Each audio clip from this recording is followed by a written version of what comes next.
What is going on out there? Yolanda Army. If you don't know by now, I think that's what I'm going to choose my Army's name. What's going on, everybody? Happy Tuesday. Yeah, it's just weird because as I was coming upstairs, there was football on, so my mind was kind of like, wait, is it Monday? But happy Tuesday. One day closer to Hump Day. We got a fun one for you. Keep, sell, buy. We're going to be talking about various books right now, what you should do. I'm pumped to hear what the chat has to say. Of course, I'm going to be joined by a few of my closest friends in this community. First up, Mr. FaceTime. What's up, brother? What's going on, man? I'm just trolling Keys in the chat here, trying to get him come in. Man, yeah, he said his headphones or something isn't working. And that sounds like a real weak excuse. Yeah, I mean, I think he got sleeves on. That's what it is. He's wearing sleeves right now.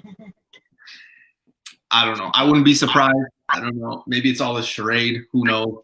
Maybe it's past bedtime. Sleeves. It's cold up there, man. It's cold down here. Cold up there. Are on, so you never know. He could have to be in bed. I don't know. We are going to be joined by Mr. Hyper Combo. He's going to be running a few minutes late, so don't freak out. He will be joining. Excuse me. So I just hope everybody is ready for a good show. Should we start without him, or what do you think? I mean, it's whatever you want to do, however you want to run it. Is Hyper going to touch the tip tonight? Probably. That's pretty much a daily thing, I think.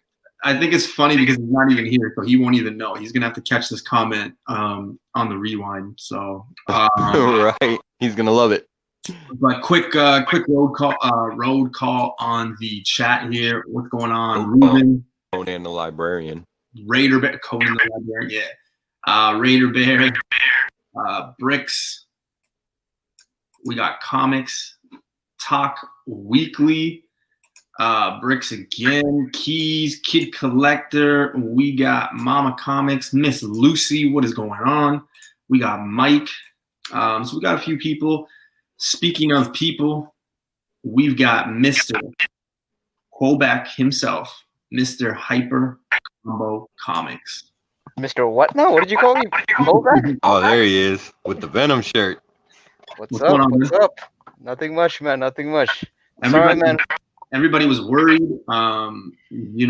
Kid Collector said, will there be any touching of the tips by you today or something? Of course. So, I was just only Kid Collector would be curious. I'm telling you, young man, you're too young to be asking such questions. He goes, uh-oh, hope he doesn't see my comment. I see. Oh, he's definitely gonna see it on the rewind. So definitely excited to do this show because I'm interested to see books. We haven't talked about our list. We don't even know who's got what books here. But I'm interested to get the chat's information, the things that the chat will say about our books, if they have any ideas on a certain book. But guys, today the topic is sell, buy, keep, or keep, sell, buy, whichever order. There is no specific order. We're just going to throw some books out there. We're going to talk about whether we believe we're going to keep them, sell them, hold them. It would be great if the chat got into it. Hopefully, we're going to be learning a few things. And let's have fun. Let's kick it off. I'll kick it off because I got a book that I want to talk about. I am more so on the sell side of this book, but it is I got two books that I actually own. But I got this book right here. Ah, yes. Agents of Atlas. Okay.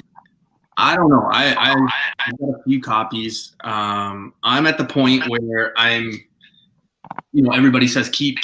They're coming. Yeah, but you could say that about a multitude of characters and a multitude of books. So I don't know. My mindset is on sell. Really? Yeah, I don't know. Well, again, really?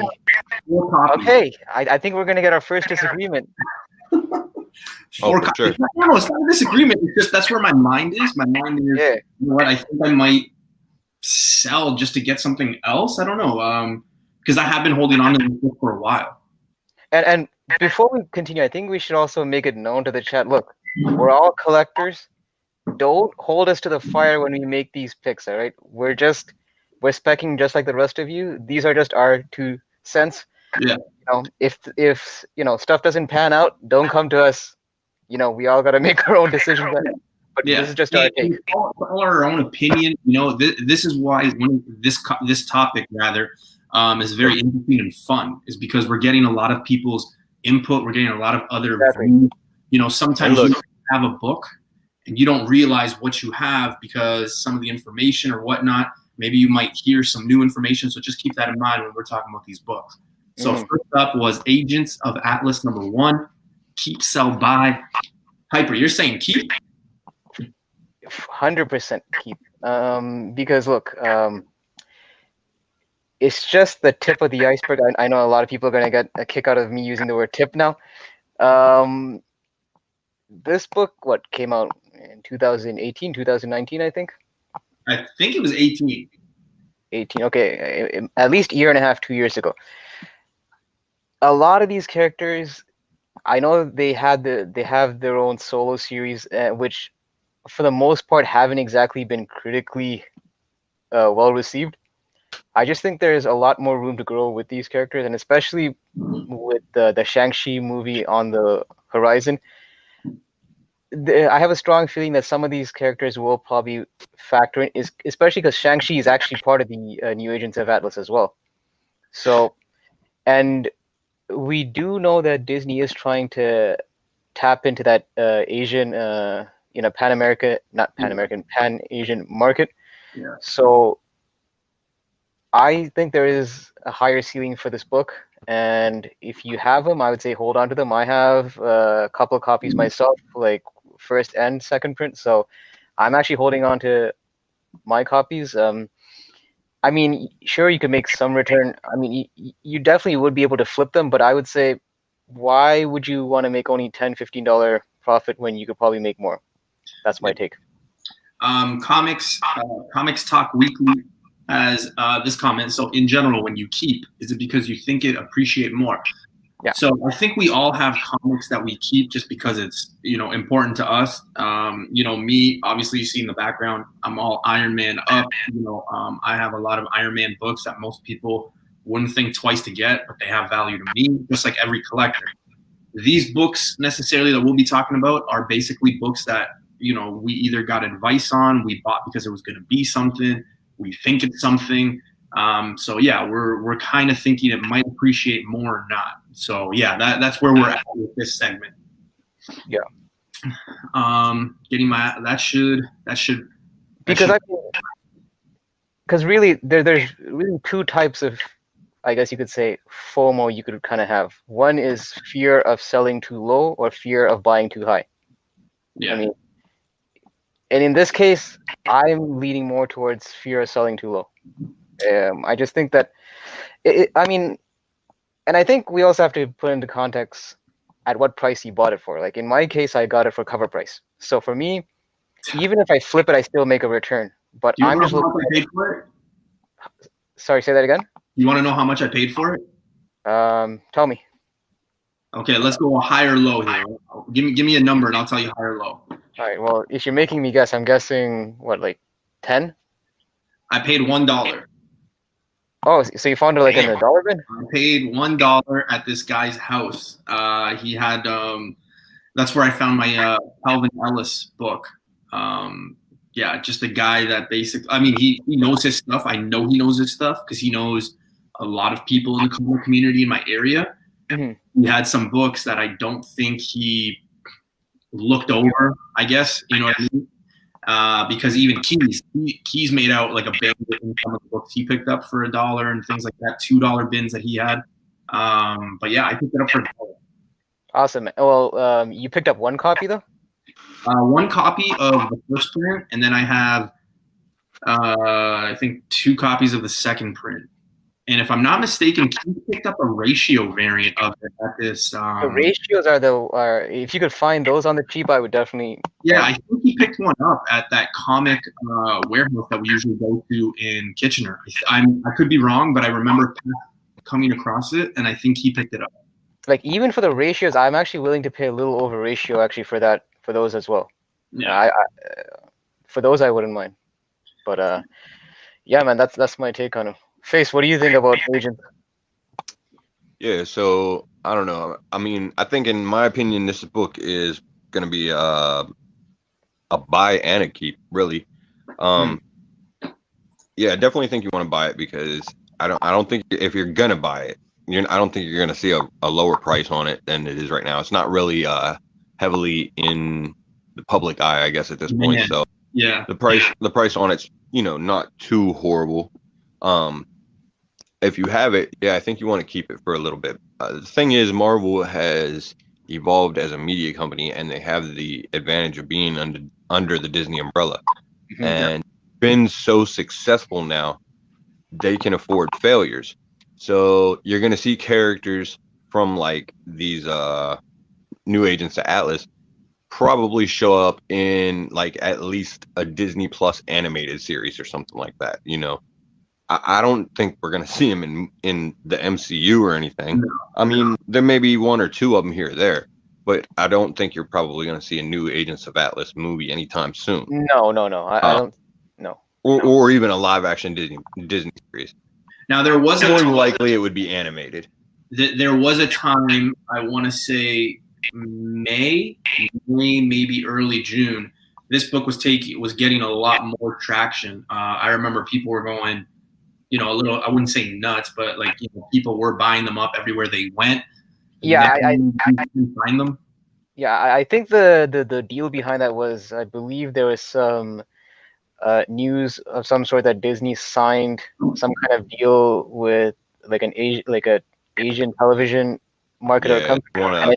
That's kind of what. Yeah, so I think speculators immediately turned to this book as one of those properties to kind of look out for. But the thing is, what Face mentioned actually was something else that I actually totally forgot, but it's actually a good point.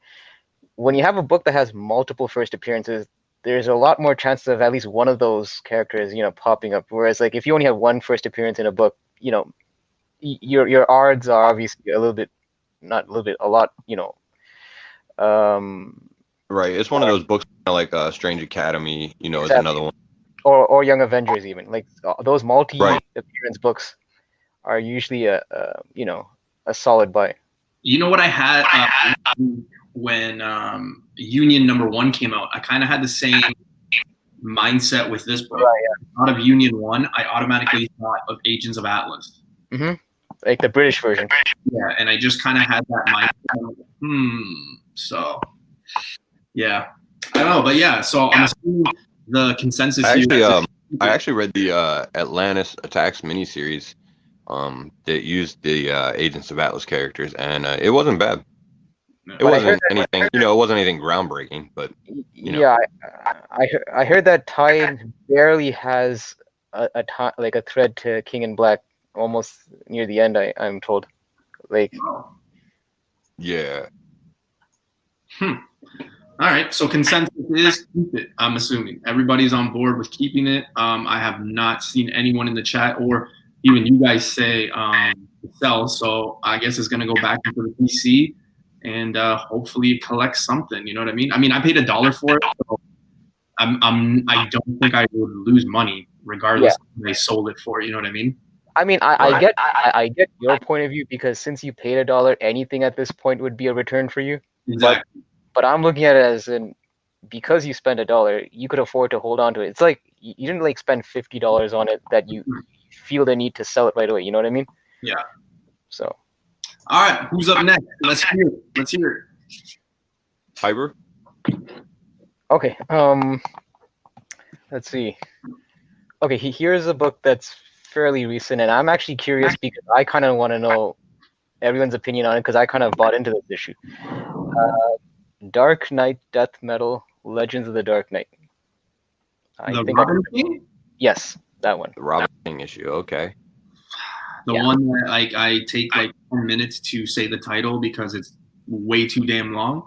Yeah, Yeah, even that I was thinking if I said that title out right, but it sounded right when I Okay, said. so here's my so you don't like so you're asking because genuinely you don't know. Well, okay, so I'll give you my opinion, and because I've been hearing different. I think it's I don't think it's going to be as unanimous as Agents of Atlas. I think you might get split, maybe. I think um you should buy on it right now, just because it was high and then it dipped like severely. So I think now's probably the best time to buy if you are thinking of buying it. Uh, Keep, I'm not super I sure. don't know. I don't know. If you buy it raw, I would say maybe, but I think you're still in that 25 to 35 range I don't think Canadian. it's that high right now.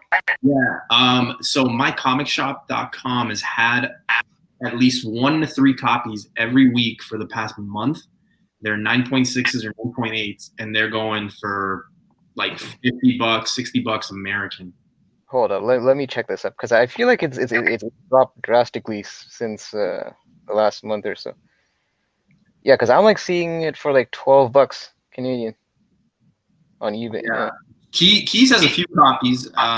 We were advised to pick up the whole stack by somebody when that book came out. He picked up, I believe it was three copies, and I got 2 copies. no, that Yeah. damn sure was. I told you that. Yeah. Spark says got rid of it before the hype died. Fuck, man, smart man. But I would still say if you had it, it's you can still get 25 to $30 for it, especially here in Canada, Hyper. I don't know, man, because look, I'm looking at some of the recent 9.8 sales. It's $64 for a 9.8. See, That's slab. so if you so let's just do the math real quickly. It costs you $45 to grade it, to send it and get it back. So $45. You paid $5 to get it, so it's $50. So off the bat, if it is a 9.8, you're already making $18 profit. Yeah, So, but the raws are selling for like $10 to $12. It's not that. yeah, not Like, that keep crazy. in mind, like you mentioned before, it was selling at a high of $30-$35. Now it's gone to that $10 to $12 range. So for those that have held onto it, I don't think there's any point of selling it at this point because I think you're just going to make an L unless you bought a cover price. Then yeah, you might be able to get double. But if you're thinking about buying this into this character, I would say now would be the best time. Yeah, the cover A, yeah, is the best time. I think the biggest. No, I don't want to say. I was going to say the biggest FOMO book of the year. I would say was that 1 in 25, that dinosaur variant. I think, but I got two of those. as soon as I was saying that, I'm like, no, there's a few more books I think have that FOMO. Yeah, people were going nuts for that book too. It was like $125 before. For a ratio that's a 1 in 25, that's a pretty. It commanded a pretty high dollar amount. I think at one point pre-sales are going up to as much as in US dollars. I think it was like $400, right? Face It was like around that much, right? And then now, I think, like I said, I'm sponsored or partnered with this company. I love shopping with them. But my comic shop has had one of the 1 in 25 ratio variants for the past like month, and they're selling. So I don't know if that's a sign of A, there's a market where people are just dumping it because it's over, or B, there's a lot of buyers. You know what I mean? So. Well, also I think it doesn't hurt that the cover itself looks pretty damn cool. I mean, The dinosaur one? the T-Rex one, yeah. You're not feeling it? I know, man. I remember saying if I don't come across it and I don't buy it for ratio or cover, I'm not chasing it, and I didn't, and I'm happy I didn't. I don't know. I guess I'm kind of more partial to dinosaurs on comics, I guess. Yeah, I mean, I don't know. You guys are more, and especially Face Keys. You guys are more, not DC heavy in like what you guys read and stuff, but you guys have more knowledge than me, especially when it comes to DC and that Devil Knight or Dark Knights metal whatever run. I'm interested to see what you guys have to say. Face? So personally for me, I think this book is gonna be a sell. To be honest, I'm not sure exactly where they're going after death metal, but it looks like they're building towards this future state stuff for whatever reason. I think they're gonna kind of end up running that. I'm hoping similarly to how Marvel ran like 2099 or the Ultimates line, where it's kind of its own separate thing, and maybe at some point gets merged in with, you know, the regular universe, where they bring over the characters that are a hit, you know, the same way that they did with Miles and, you know, stuff like that. That's probably not the way they're going to go with it, though, because it's fucking DC. So, You don't know where. unfortunately, I think that the odds are most likely that a lot of this death metal stuff doesn't survive the end of death metal. And the thing is, if it does, the other problem is, I don't know that you're going to see James Tynion writing him. And that's one of the big things, you know, that You mean Scott Snyder? Or I mean, yes, I'm sorry, Scott Snyder. And that's one of the things with these characters that's been so great is Scott Snyder writing them and his style. And I think when everybody starts playing with those characters of his, they're not gonna have the same feel and probably have the same. You know, because the drawing point on the Robin King is that in his universe, he killed off all the superheroes.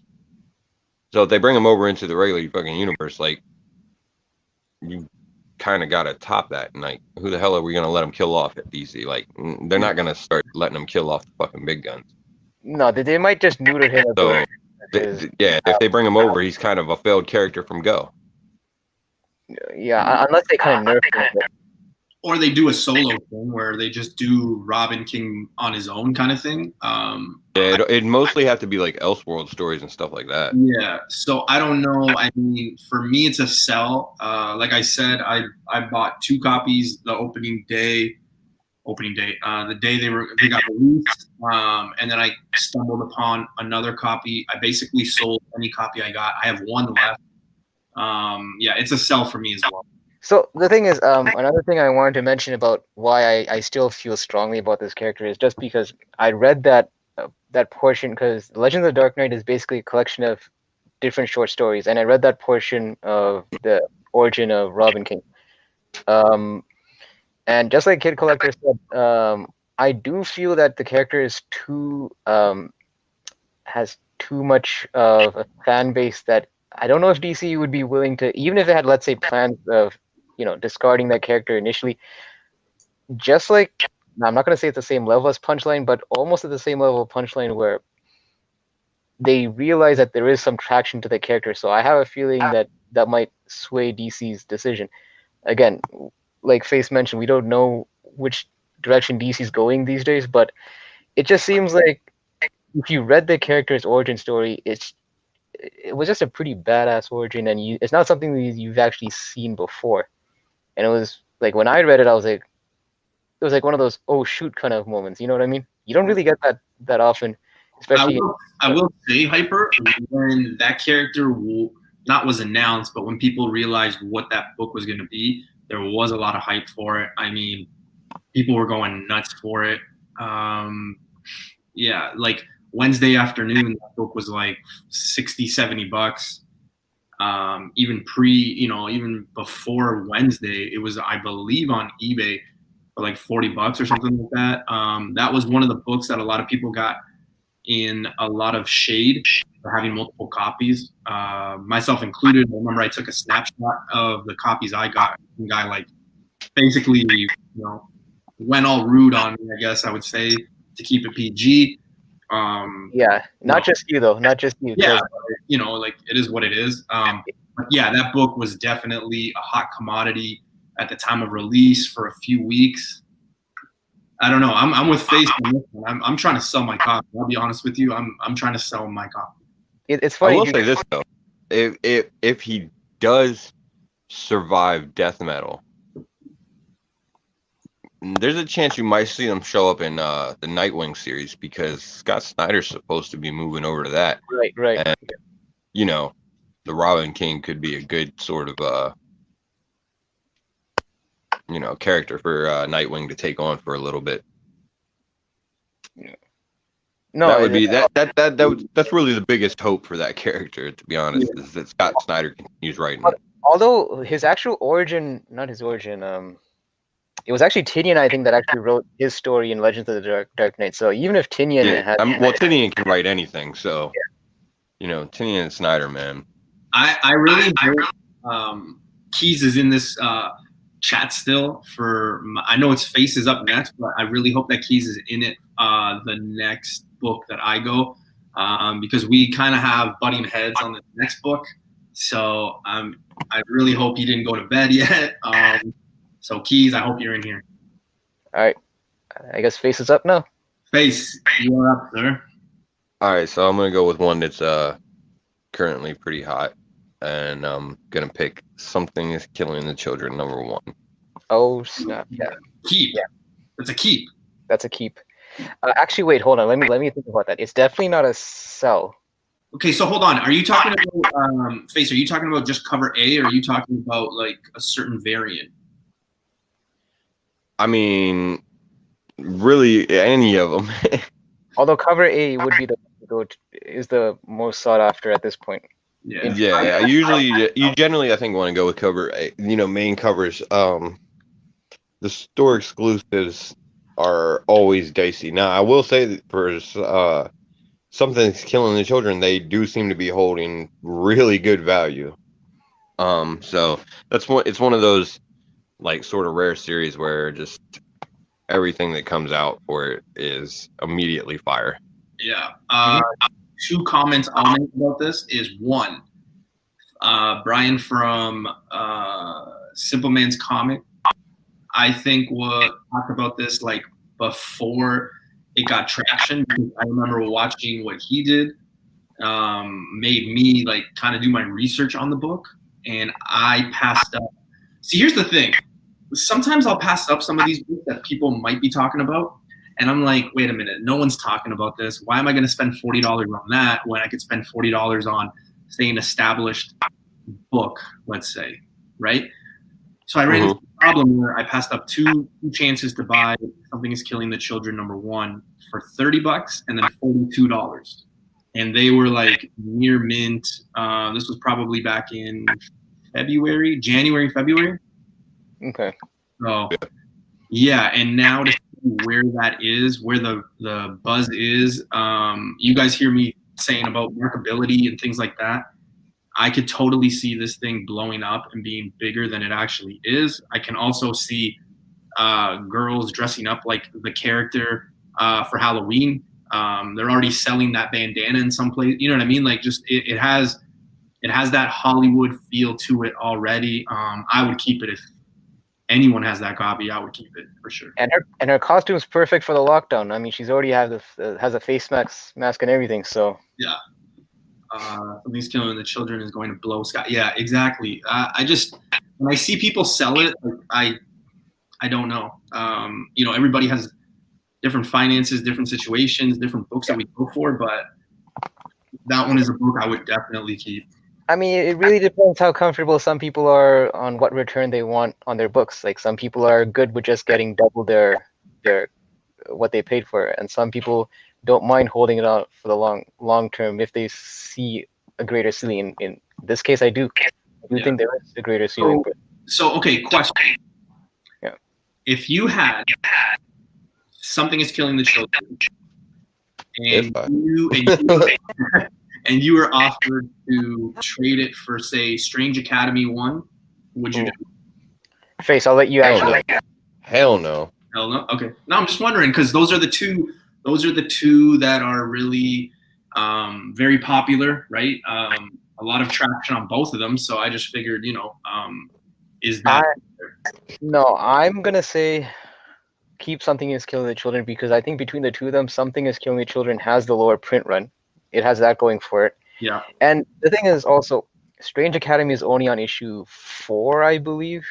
Whereas Something is Killing the Children is on issue is going on to issue 12, right, Face? It's 12, right?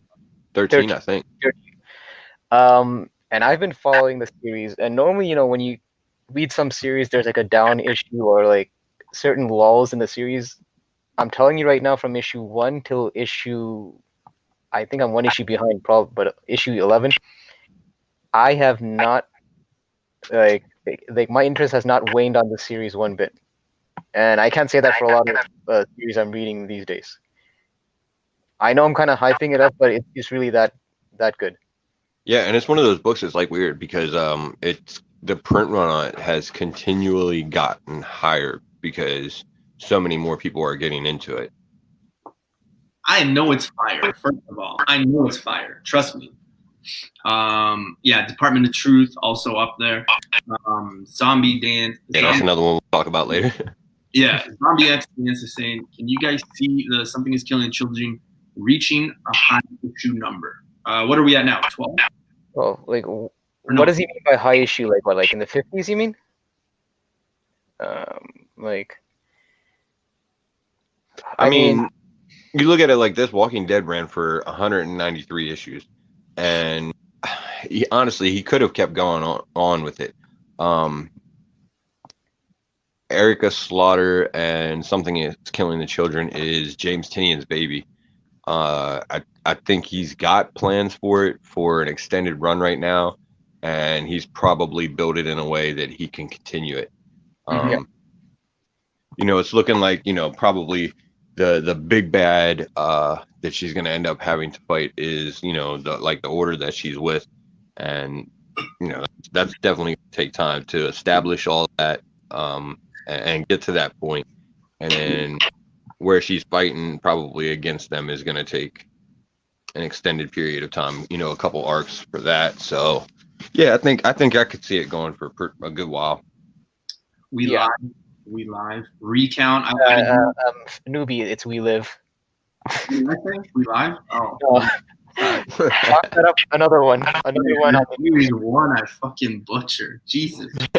We'll get a live one day. Where, it didn't take you that long. It only took you 32 minutes. 32 minutes, man. Fuck. No, but to piggyback off of what Face was saying, and also actually what Sparks mentioned in the chat, originally this was meant to be a mini series. I don't think it was actually meant to be an ongoing. But then because of the popularity, just like other Boom series like Once in Future, which was also supposed to be a mini series, they kind of changed plans and then turned it into an ongoing.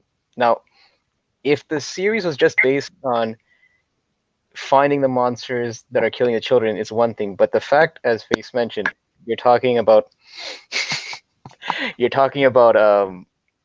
other characters involved, like the Order and like that whole secret organization. You're opening up a whole new avenue of storytelling in the series. So it seems to have more legs than it originally had before in terms of longevity. Yeah, true. Mike, I've been reading your comments. It seems like you are not a modern guy. That's totally fine. Yes, we do have silver and bronze. We're kind of taking the whole spectrum here. We just started off a little light with our books. So we will be talking about bronze. We'll be talking about silver, gold. Unless Face or Mr. Hyper is talking about gold, I have no gold coming out of my mouth. I'm sorry. I'm not even gonna front like I know much in gold. I mean, silver is probably as far back as I can go. Yeah. Don't even ask me about Western. So this is another, I'll just break the news, spoil it. This is another modern book. I'm interested to see what you guys have to say because, I've been very vocal and honest with you guys. I'm not a Star Wars guy. So when some people tell me to grab some Star Wars books, I sometimes take their advice because, obviously they know. But I was told to pick up this book. It's kind of a ghost book, I would say. Like it is pretty hard to find.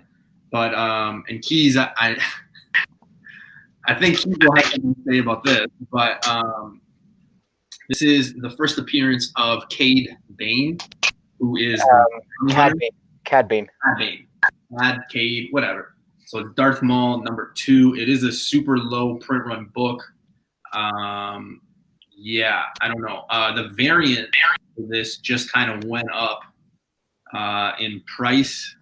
This one, I think I saw somebody with a $50 price tag, 40 or 50, I can't remember. So yeah, I don't know. What do you guys think? I think that's a sell, newbie. How much you want for This is it? is it really though? I don't know. No, man. I think that's a keep. I think you're gonna see more Cad Bane. He's an interesting character. You'll see him some more in some animated stuff. You might even see him in some live action at some point. Yeah, because Yeah, it's a cool character. So, and Star Wars, they love to pull those characters in. So yeah, and the thing is, like, Keyes is basically my Star Wars guy. You know what I mean? Like, I run things by him, and if he's like, no, then I just.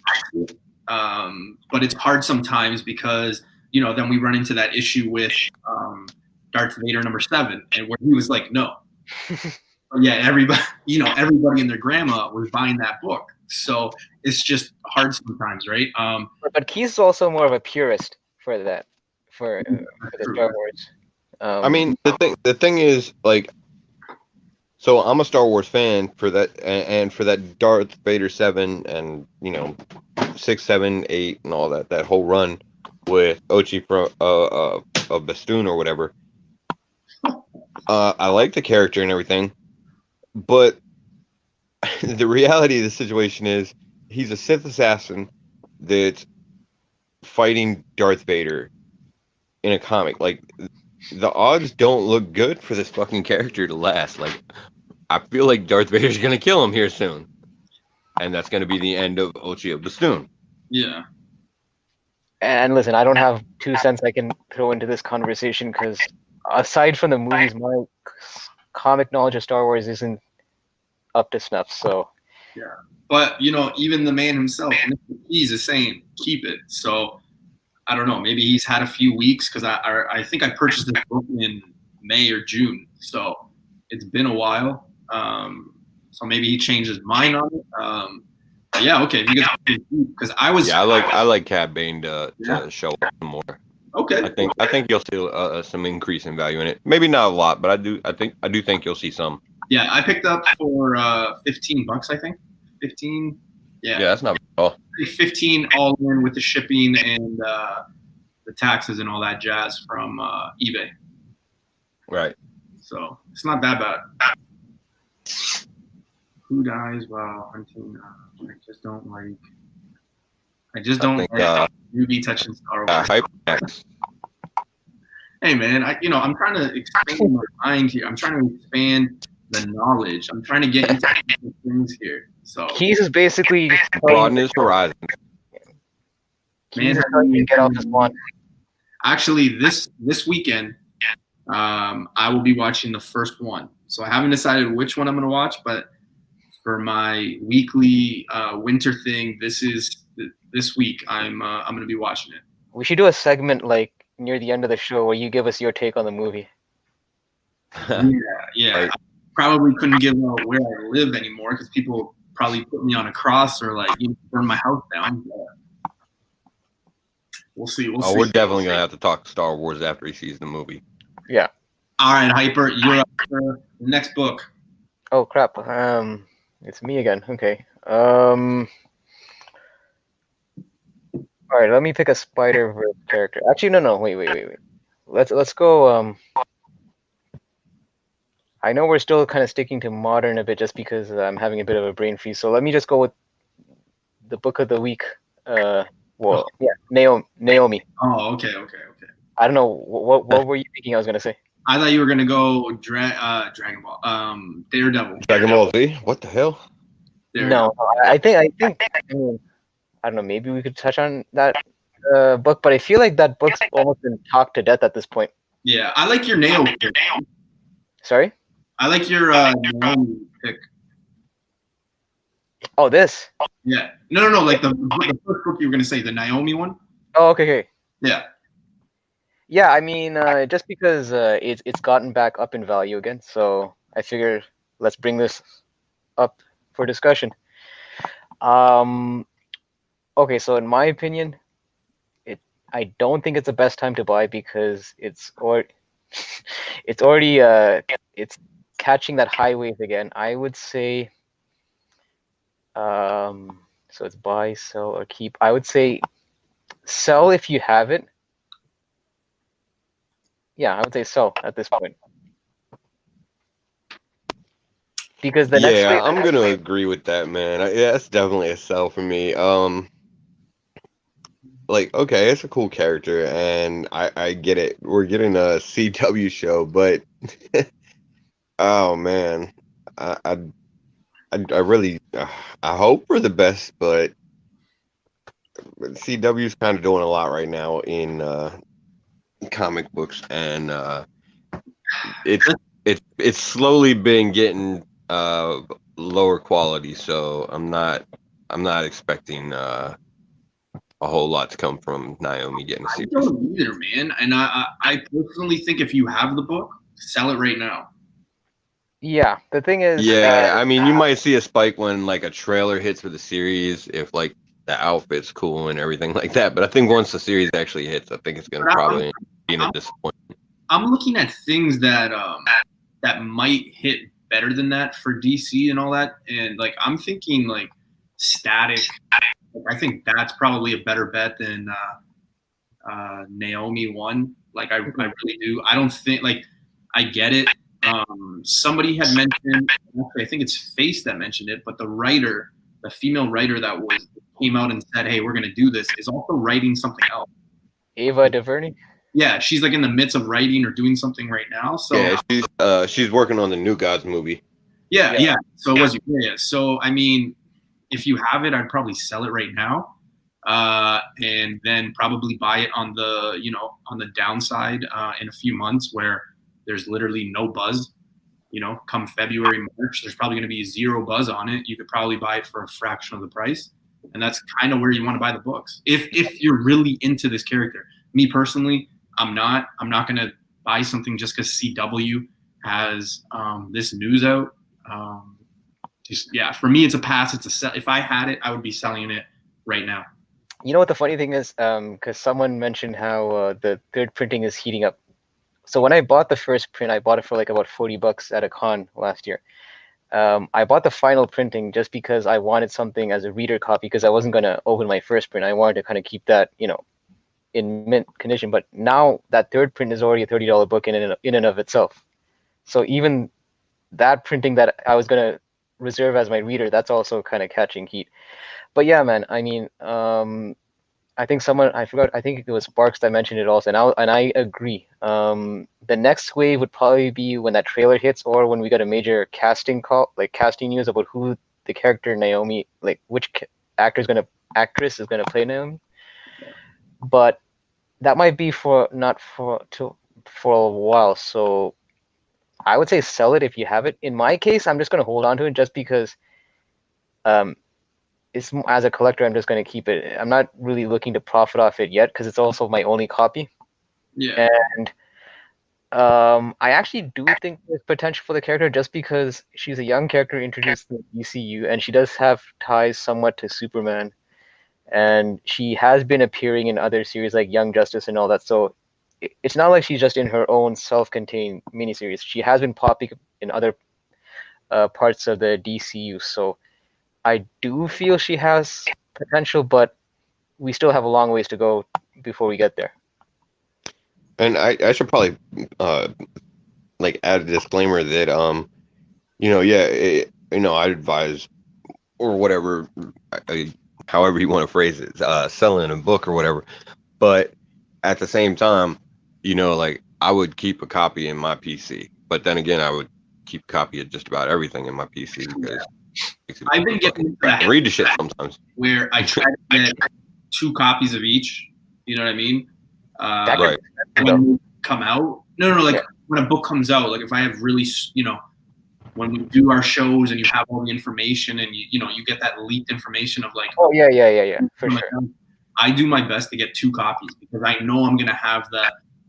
Part of me is gonna say sell one, and then the other part of me is gonna be like, because I've done it too many times where I've sold books and I should have maybe kept one. You know what I mean?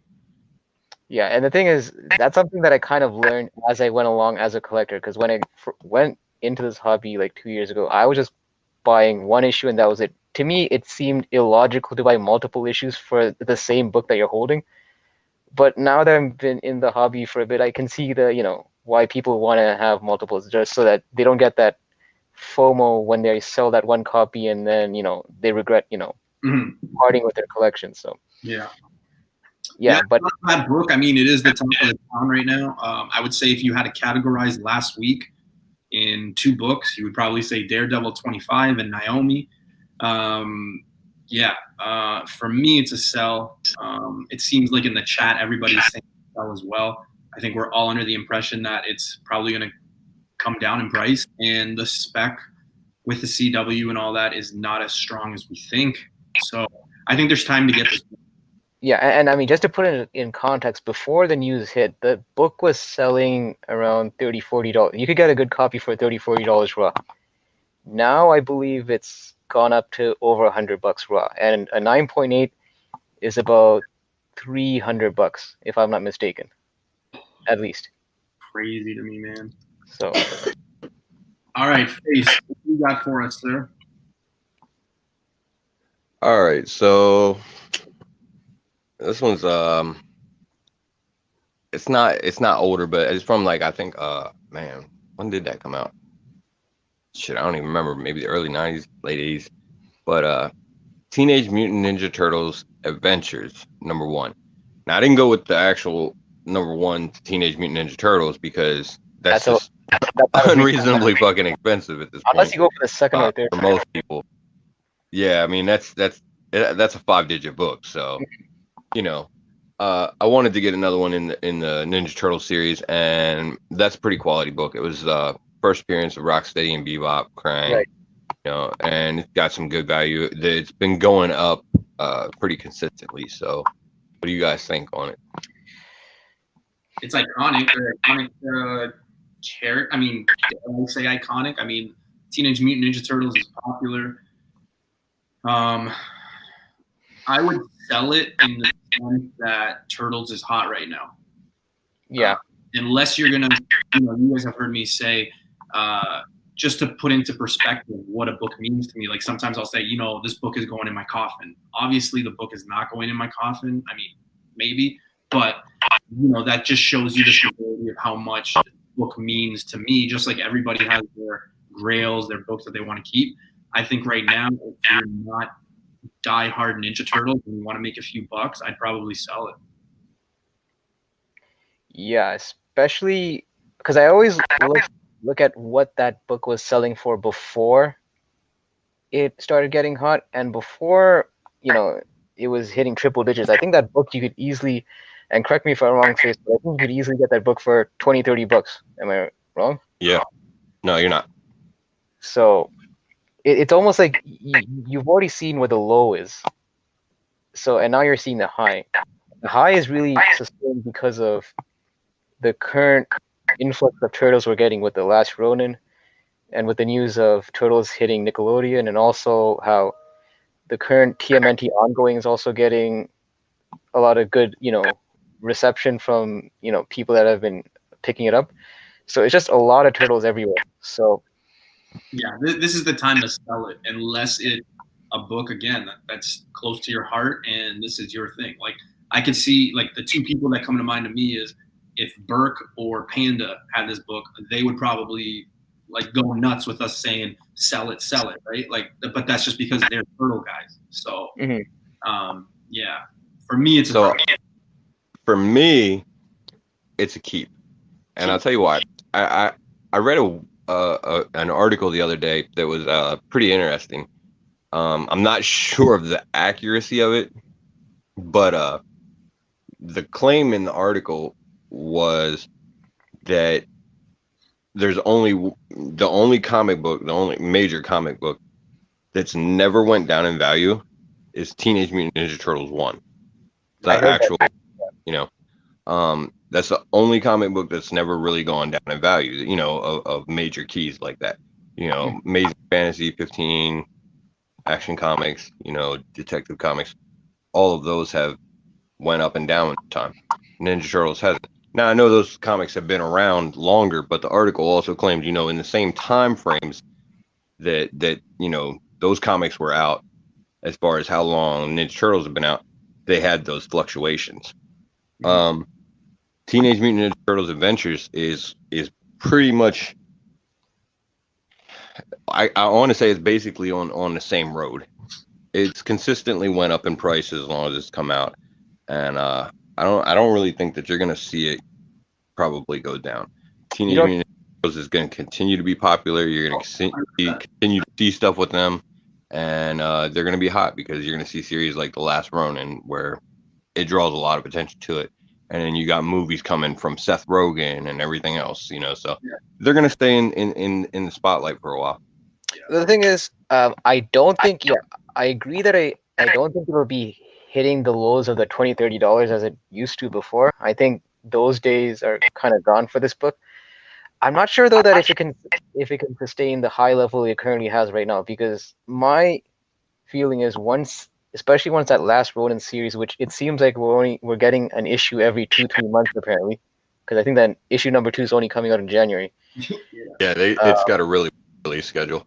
Yeah, my feeling is that once the last Ronin series comes and goes, and other titles, you know, series are taking its spotlight, I think that book will dip, not a big amount, but I do feel that there is going to be a momentary dip in that book. Not to say that it won't come back up, but I just think that there is a slight chance for it to kind of dip once. It's definitely possible. Yeah.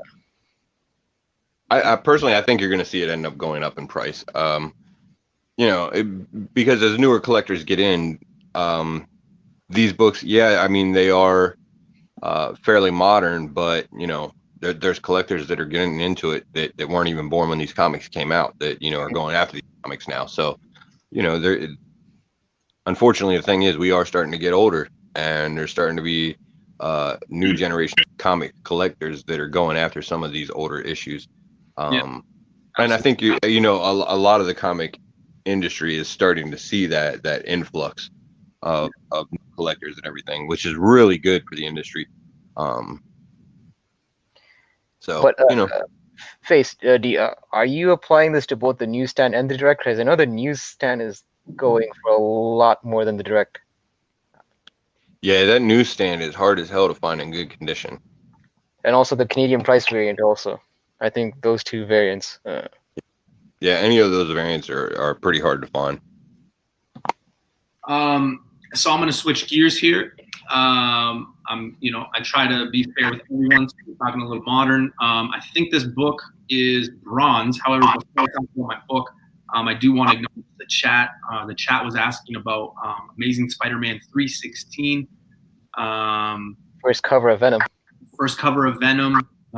You have it before all the depictions, you know, like that is the cover, but before like the long tongue and all that stuff. It's an iconic cover. I mean, a lot of people try to give homage to that cover. Todd McFarlane cover. Is it Todd McFarlane? Yeah. Yeah, it's a Todd McFarlane cover. Yeah. I had to think there for a second.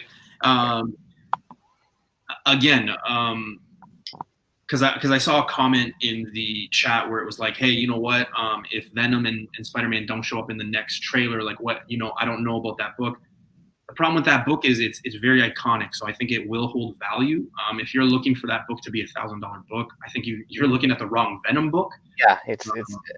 But if you're a Venom fan, like I said, I mean, I'm a Venom fan. I would love to get that book. I just haven't been able to find that book at a reasonable price.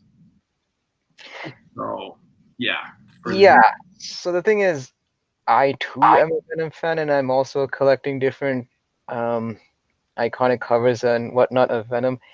And that's one of those books where I would categorize it as one of those ones where I don't feel the urgency of buying it, in a sense that it seems like every year there's always a deal on that book where it seems like it's going up and down. Yeah. It's not like one of those books where every year there's a consistent growth in value. No. It always seems to be hovering around that $80 to $100 range.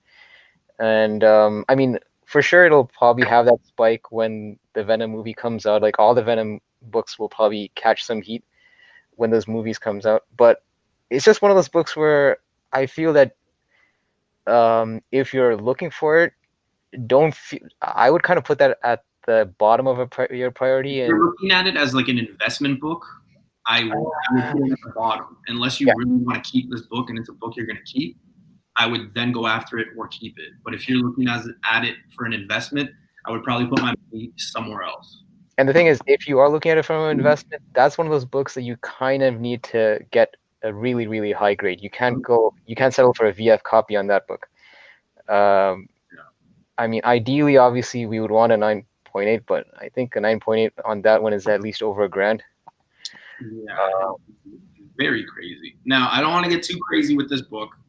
I just wanted to acknowledge the chat. But the book that I wanted to talk about is actually, again, another book that I own. I didn't have it out. It's in my pile right there with CGC. It is Hulk 234. It is the first appearance of Quasar.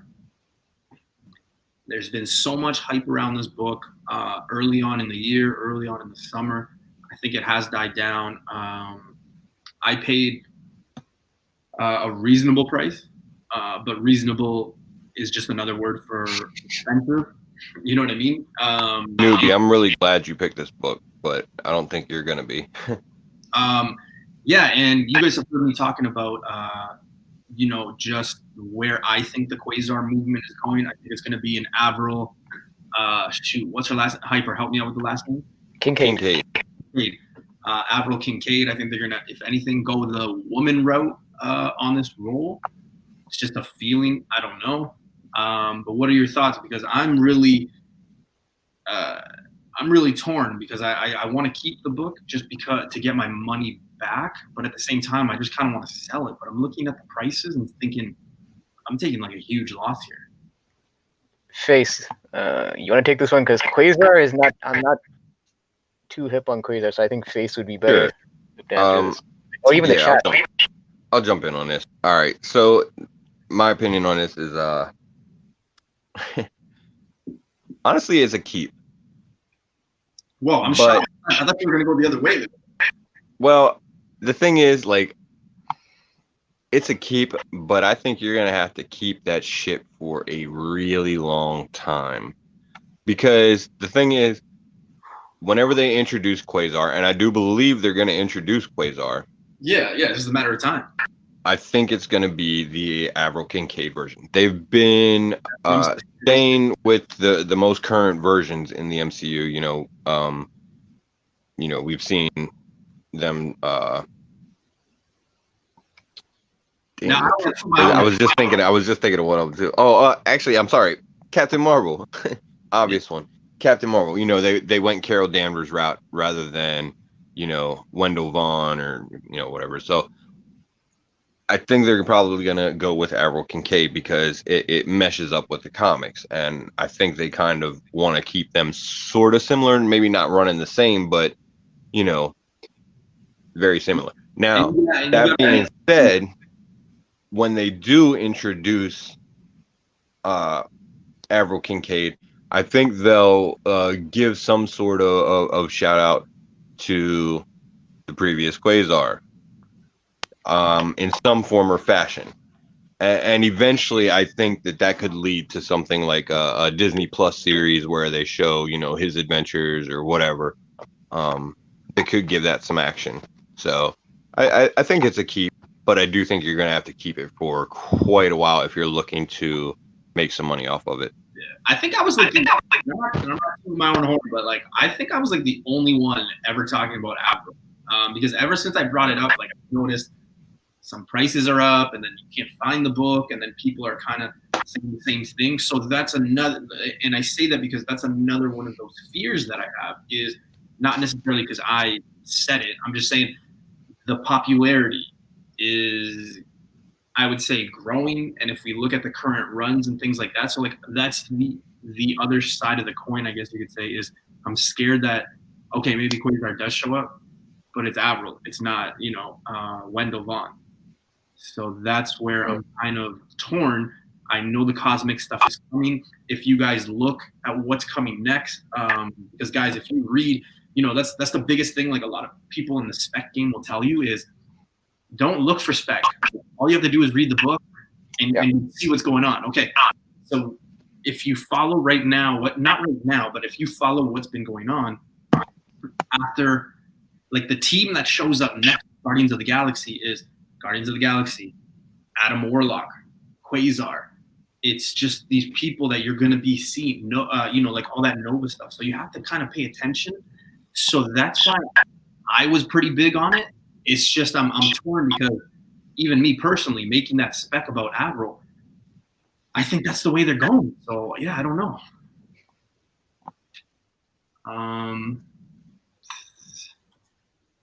Though technically the mantle went back to the OG Quasar and she's lost in space somewhere.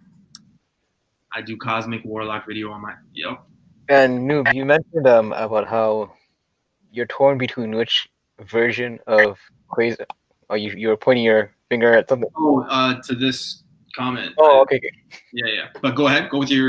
No, because you're mentioning how you were torn between which version of Quasar would show up right in the MCU. I think it's almost the same, to some extent, the same discussion that some people are having about which version of Nova would be in the MCU. Would it be Sam Alexander or would it be Richard Rider? Because I know Sam Alexander has been featured prominently lately, with the Champion series, and he's been a lot more in the limelight than Richard Rider. So that's it. It's always Rider, if anything. I would think so too, just because he has that pedigree to him. But it's just that's actually another character though that it has the advantage of being one that they can actually introduce both, because we already have the established Nova Corps. Yeah. Richard Rider makes sense for probably the cinematic universe and everything like that.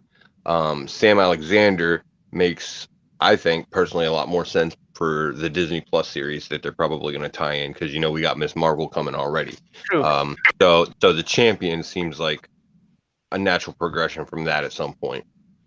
Yeah. So I think actually we'll get both of the Novas, to be honest. I just brought this book up because this is the book that I was specking on. This is the first appearance of Avril. Joel is saying it's Captain America, Sam Wilson, Volume 1, Number 7. So I'll have to look into that. But this is the book that I was looking at and telling people. Noob, maybe is he referring to that book as the first appearance of Avril Kincaid? Because this one is Avril Kincaid. That could be true. Yeah, that could be it. It could be two different first you might be looking into. But again, you always want to get the character when it's what they are, right? So case in point, what do people, and Face, you'll probably love this one, but Carnage, what do people collect? They collect 361. They don't collect 344, even though it is the first appearance of Cletus Cassidy. People don't pick that one up. I mean, you can find it and it's cheap, but what do people want? Carnage. You could do the same thing for Toxin. You can do the same thing for Venom. You could do the same thing for even like the original Quasar, right? Like a lot of people will. The original issues, like the 344 for Cletus Cassidy does have value to it too, and it's a key worth going after. It's not 361. It doesn't have that value, but there's still value there. Yeah. Honestly, if you can get both, get both for sure. I think the Trinity in just complete your collection. is what 344, 360, 361. Obviously, you could find 360 and 344 like dirt cheap. I think, in my opinion, I've come across them many times. So yeah.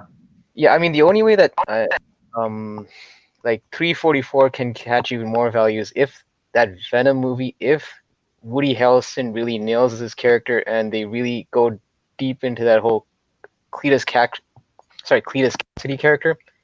If Woody Harrelson nails his, have you seen Natural Born Killers, my friend?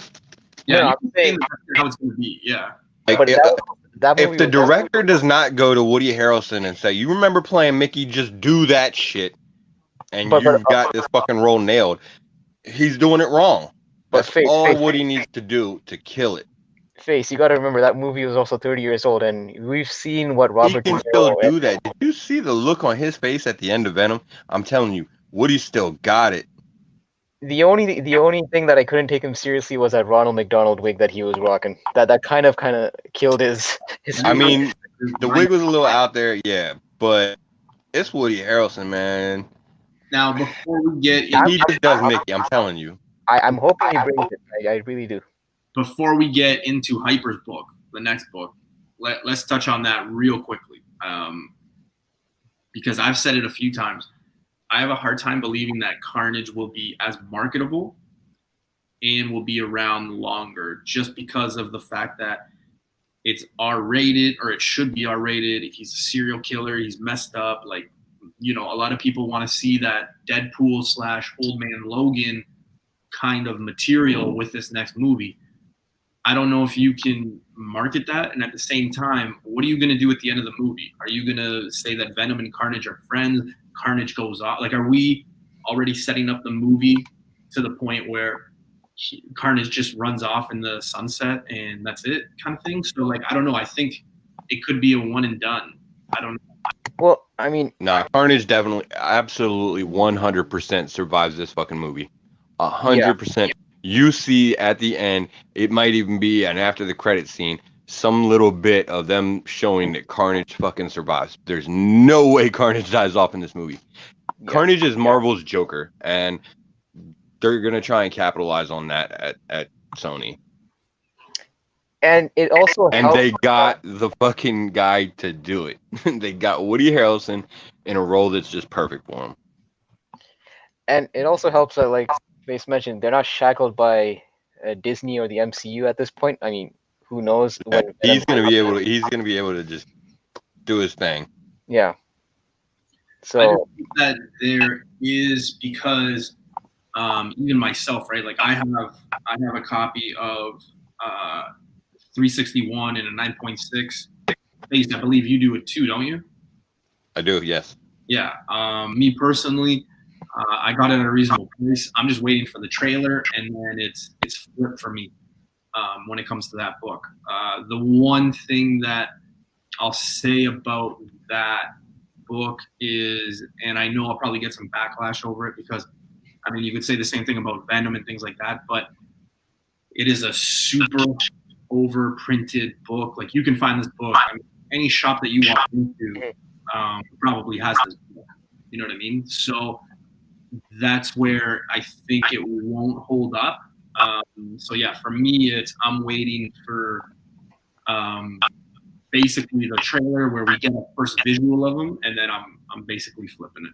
Yeah, I'm kind of putting 361 almost in the same family category as ASM 316 in terms of where that value is going to hold in the future. I mean, like you said, it'll probably spike when the trailer drops, but don't expect this to be one of those like top 5 grills that you know people are going to be looking after or anything like that.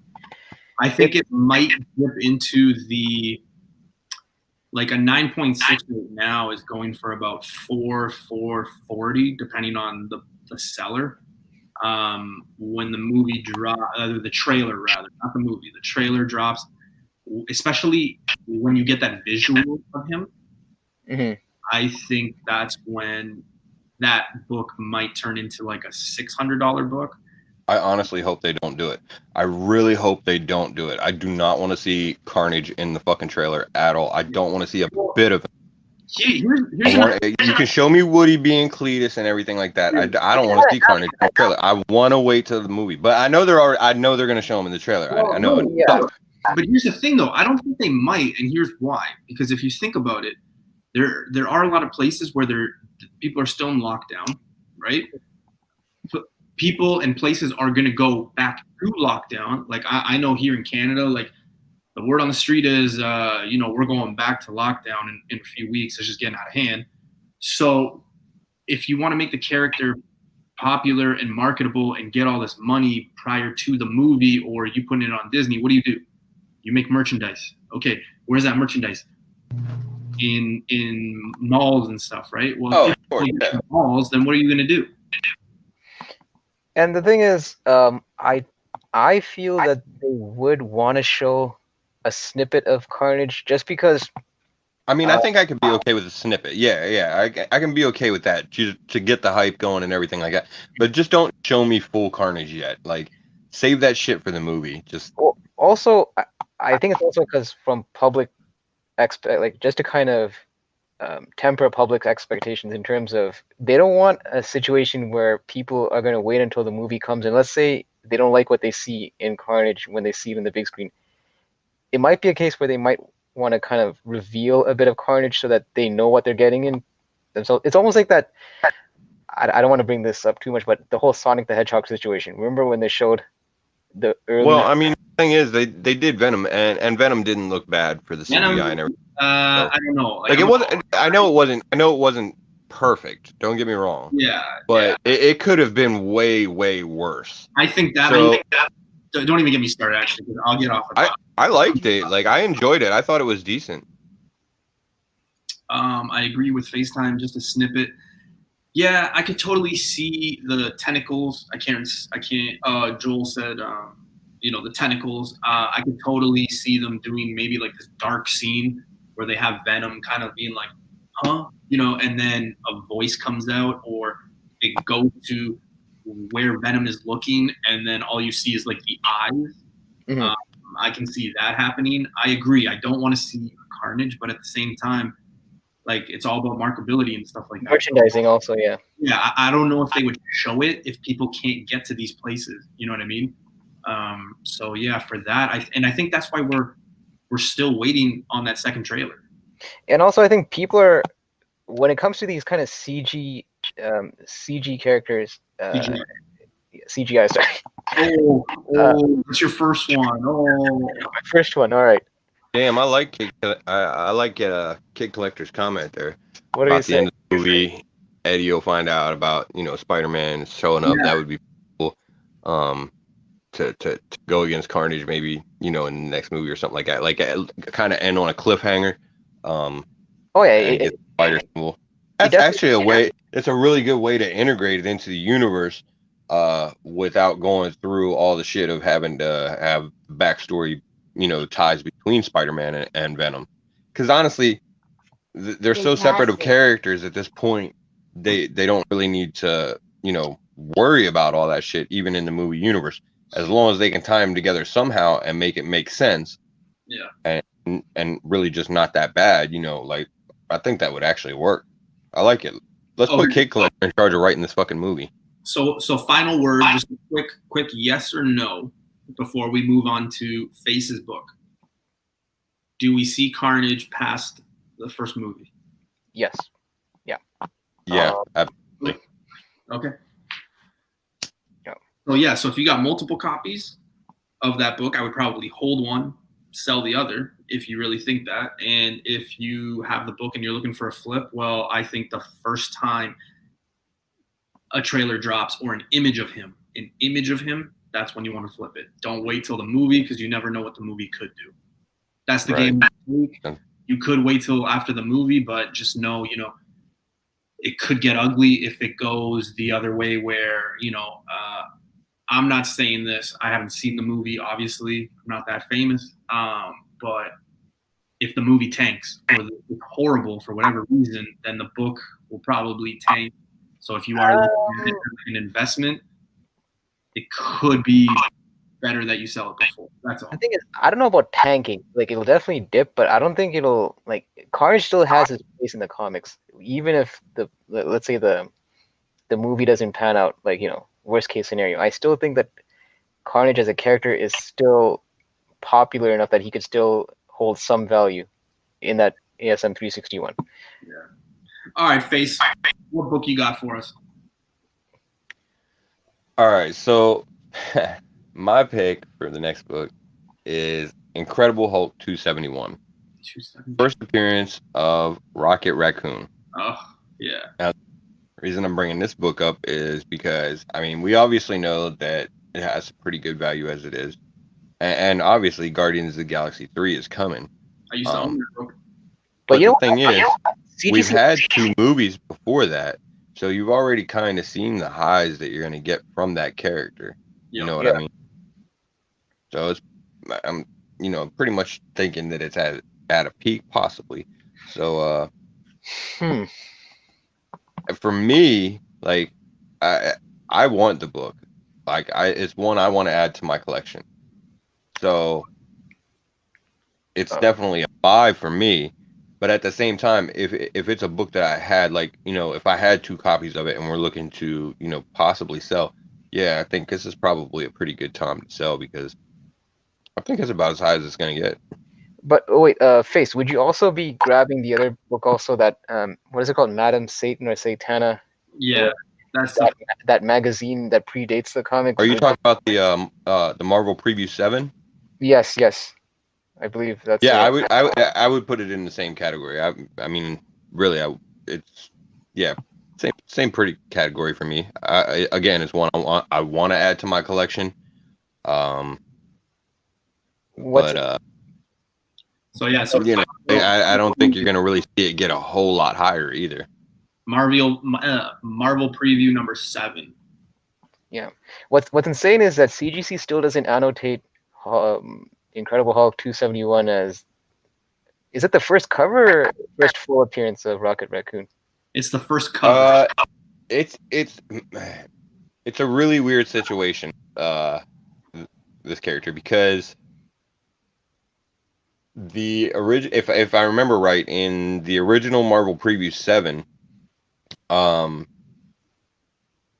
it was a character named Rocky Raccoon, I believe. Yeah, and then his name was changed to Rocket in Incredible Hulk 271.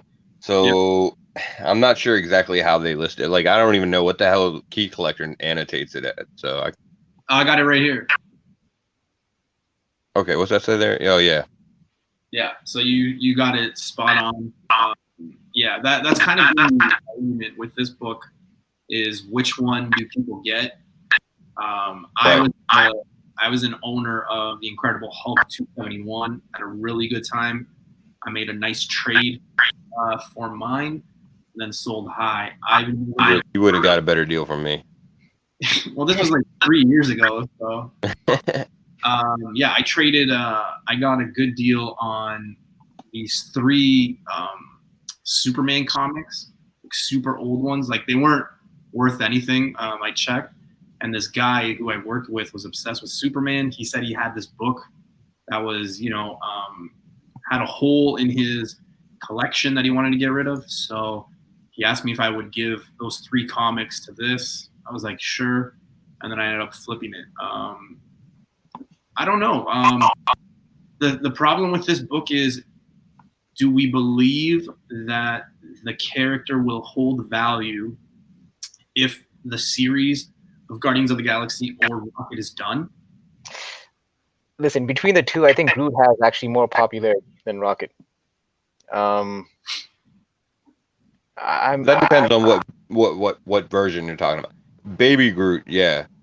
No. I mean, like Teen Groot. I think as Groot gets older, the popularity doesn't hold as much for him. Yeah. So, I'm saying, like, if in 2 years, let's say, when Guardians of the Galaxy 3 comes out, and that's it, does the book hold value, or can you, if you really want that book, can you wait 2 years to get it? I think so. But there is potential there beyond Guardians of the Galaxy. And there are rumors, like they were saying in chat, that he dies, right?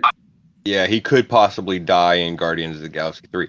But there's still potential there that you could see like a Rocket and Groot series in flashback, form, on Disney Plus, or potentially a mostly CG movie featuring Rocket and Groot would probably be a good draw, especially if it's well written. Mike, how young are we talking?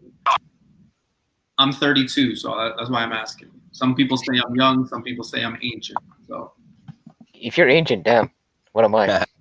I had one guy I work with. He's like 19 years old, and he said I was ancient because when I grew up, there was no cell phones or anything. I'm like, okay, it'll probably happen to you too. Man.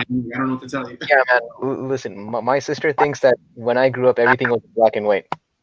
Yeah. So, yeah, that's a good book, Faith. I mean, I do remember when there was like 3 channels on TV, but not very long. I was really that heavy ass TV. Yeah, I was really little, and we had like 3 channels on the TV at one point, some shit like that. Yeah. All right, Hyper, you got a book with you, but do you have a book? Yeah. Okay. So, I'll do Silver Age a favor, and I'll pick a book that I actually mentioned, I believe, last week, only because I still think it's pretty undervalued. Daredevil 1, first appearance of Matt Murdock, Foggy Nelson, and Karen Page. That book came out in 1964. I was just checking actually during the show what the CGCs are going for. A 5.5 is sold for about $4,000 Canadian, which is not that much when you consider it's a mid-grade book, and so what, $4,000 Canadian is about, I would say, $3,000 US. For a Silver Age first appearance, that's pretty low. That's definitely a hold for me. Definitely a keeper, because especially with Marvel getting the rights to Daredevil back, and I really think they want to bring back Charlie Cox and Vincent D'Onofrio to continue that series, and I fucking hope they do, man.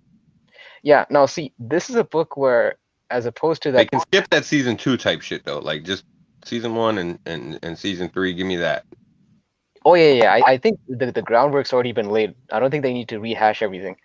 But the thing is, where I mentioned how ASM 316 was a book that I don't feel the rush to kind of get, this is one of those books where I almost feel like time is ticking, and these values aren't going to last that much longer. So it's almost like if you have the idea of getting this book, you may want to make some moves into getting it. I believe it's going to go up. Yeah. So Kid Collector has the low at $1,000. Again, these are American prices. So for me and Hyper, that would be about $770, somewhere around there. Yeah, I'm looking at like a 2.5 CGC sold for at auction at 2,300 Canadian. For how much? At 2,300 Canadian for a 2.5 on CGC. Yeah, Damn, you want to grab that for me? Yeah, that's where it's at. I'll take that. You grab that because I can't get on Canadian eBay. I would hold it because even though I don't really talk about Daredevil a lot, it seems to be a character that's super. I don't want to say super popular, but he does have a lot of run-ins with a lot of characters that we'll see. He has a lot of crossover. You know what the thing is with Daredevil? Okay, so like Daredevil, when it seems like for the most part when Daredevil gets writers, they really understand the character that Daredevil is, and he's a very street level character, and they keep him that way, and the stories make sense, and yeah, there's a lot of similarities and everything like that, but the writers have been very creative about it and able to keep it interesting by putting him in a lot of situations that deal more with his personal life. In that respect. Certain other writers don't understand their characters necessarily, or certain things about their characters. Like a good example would be that, and I hate to say it because I mean I'm enjoying everything that he's writing and whatnot, but Donny Cates with Venom, he clearly doesn't have a grasp of fucking power creep for Venom, because Venom was a Spider-Man villain fighting dudes like Scorpion and Carnage, and now he's taking on a god that can wipe out all of fucking reality. Like, let's be realistic. Whoever takes the character out, and it's not gonna be Venom that does it, because that shit wouldn't make sense. You can't come back from that. Like, if he takes out Null, he takes out this multiversal god. How are you gonna make me believe that next week he's fighting fucking Hobgoblin or whatever? Yeah, he's pretty much god tier at that point. Yeah, so like the power creep level in Venom has been very drastic, very quick, and it doesn't necessarily make a whole lot of sense. Daredevil's not ever had that problem. No. Like, he And I think stayed a very street level character, and the stories have been very focused on just Yeah. personal things going on with him, And I and that's interesting. And I think what Joel is saying too is it's true. You know, he doesn't get a lot of respect, but if you look at what's going on right now, and I was trying to Daredevil is the fucking Law and Order of comics, man. Yeah, and the point I was trying to make is, like Hyper said, right? He has so many tie-ins and crossovers with so many people. Spider-Man, Moon Knight, Punisher. Punisher, yeah. The show on Netflix was successful to the point that they're bringing it back. People want to see him in the MCU and doing things. So yeah, it will catch up, but not like put it this way: there's money to be made, but it's never going to catch up to other books in that era, I would say. Well, it's almost like it's a continual game of catch up at that point. But my thing is just that the value right now, as we speak, is the best time, not the best time, but it's probably, if you were thinking of buying it, I would say make those moves, because don't wait for the price to drop, because if anything, it'll just probably creep up. Yeah, totally agree with you. All right, a book that I was actually going to talk about actually might go head to head with the book that you just talked about. Really? I am actually talking about, and again, guys, we have to look at it. We do have to talk about the whole spectrum here. We do have to talk about those dollar books, those $5, $10. Eventually, we do have to get to some of the bigger books, because some people do have finances. Some people do have these books. But ASM 129, first appearance of Punisher. It's funny you should mention that, because I was shout out to Azores in the chat. I was actually chatting with him on IG, and we were talking about our Grail books, and I mentioned how ASM 129 is on my top 3 Grails. That okay, so it is. It's on my top 5 too. It's not top 3 for me, but it is one of those That's books. You're crazy. It doesn't matter who you talk to. That's a book that always comes up, right? Yeah.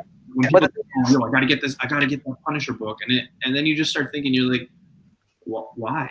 Well, here's the thing. Okay, just from my perspective, I'll tell you why. Because I'm kind of partial to the anti-heroes, the anti-hero characters, and to some extent, I would consider Batman almost an anti-hero. But there's no way I'm going to get a first appearance of Batman.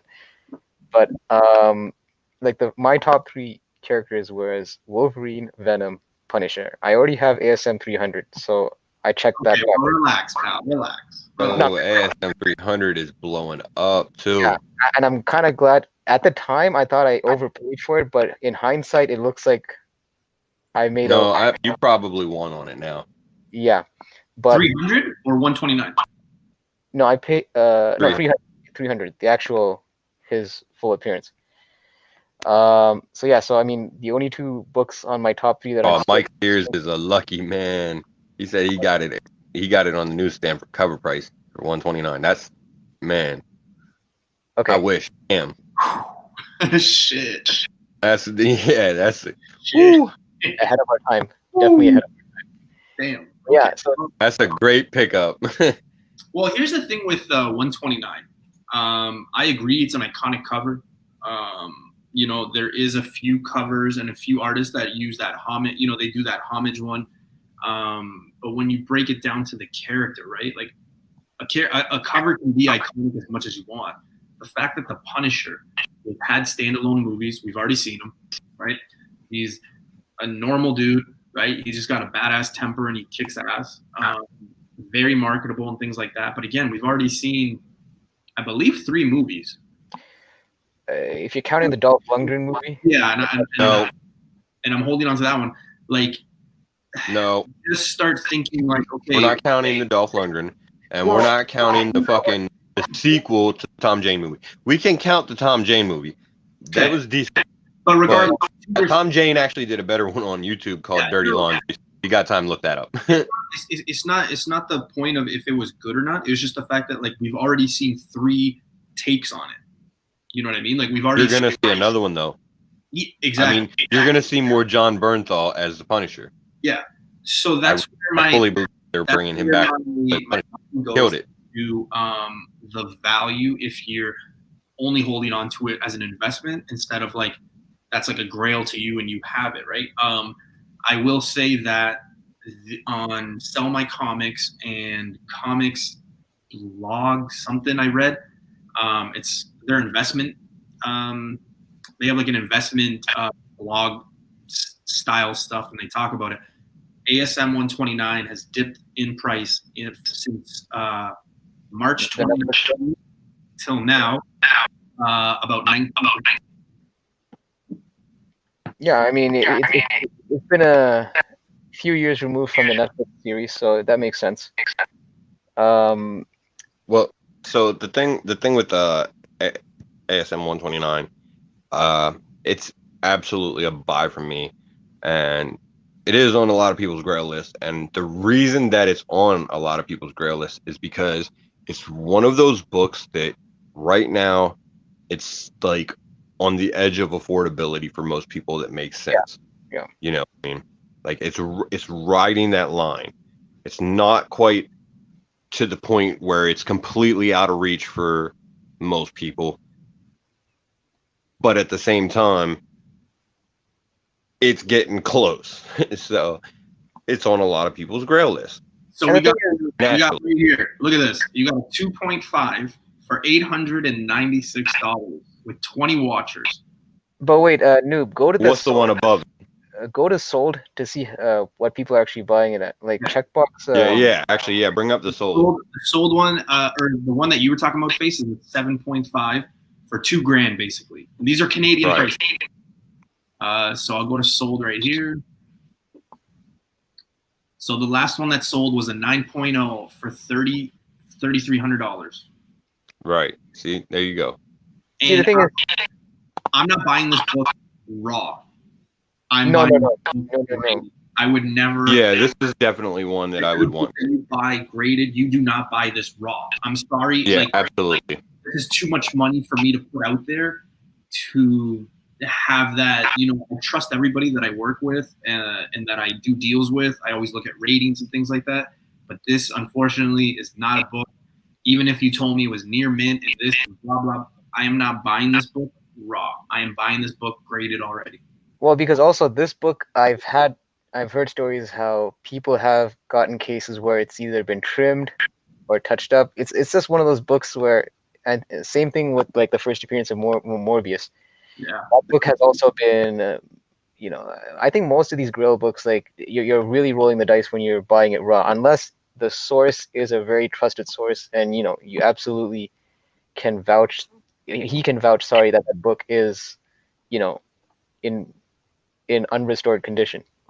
So yeah, see, I mean, that's the thing. You really have to be careful because there are certain sites, for instance, that you can buy books off of, and they will say that you're going to get this book in a certain condition or whatever. Mm-hmm. And that may be true. Like, if they guarantee, that this book is a 9.2 or whatever, you're going to get a book that's 9.2, but you don't necessarily know that you're going to get a 9.2 Blue Label. Yeah. Face. It may, like Hyper was saying, there may be restorations to it, and you really have to know that. I was looking as you guys were talking, and the last one that was 3 days ago is a 9.6 that sold for $7,700. Yeah, see, the thing is, like, if I was like personally, I would be hunting for something 2.0. But even, you know what? For this book, I actually would splurge a bit and probably might go into 6.0, at least 5.0. Because the thing is, for me, when I buy certain books, I'm not like I'm not gonna say like I'm a complete grade snob, but I do want a bit of cover appeal. The thing is, when you hit that 2.5, it really depends what kind of 2.5 it is. Also, like if you see a lot of creases and all that on the cover, and it kind of loses that eye appeal. Yeah, I absolutely rather on price than not. Because I mean, I've seen 4.0s or 5.0s that have a decent cover, like glossiness to it, that I wouldn't mind holding in my collection. At the same token, I've seen also a 7.0 with too many like spine ticks and all that kind of detracts from the cover. So really the grade itself is not what I'm just looking at, how the actual book looks. I don't know if this guy's yelling at us or he just had his cap. That's how I am. When someone has caps on, like I'm just like, are you yelling? But no, there's one more thing I want to mention about the Punisher 120. You also have But to he's remember, definitely right. it's that logo transcends pop culture. That skull logo, it's 100%. it basically is right up there with the bat signal and the spider signal in terms of recognizability among people that don't even collect comics.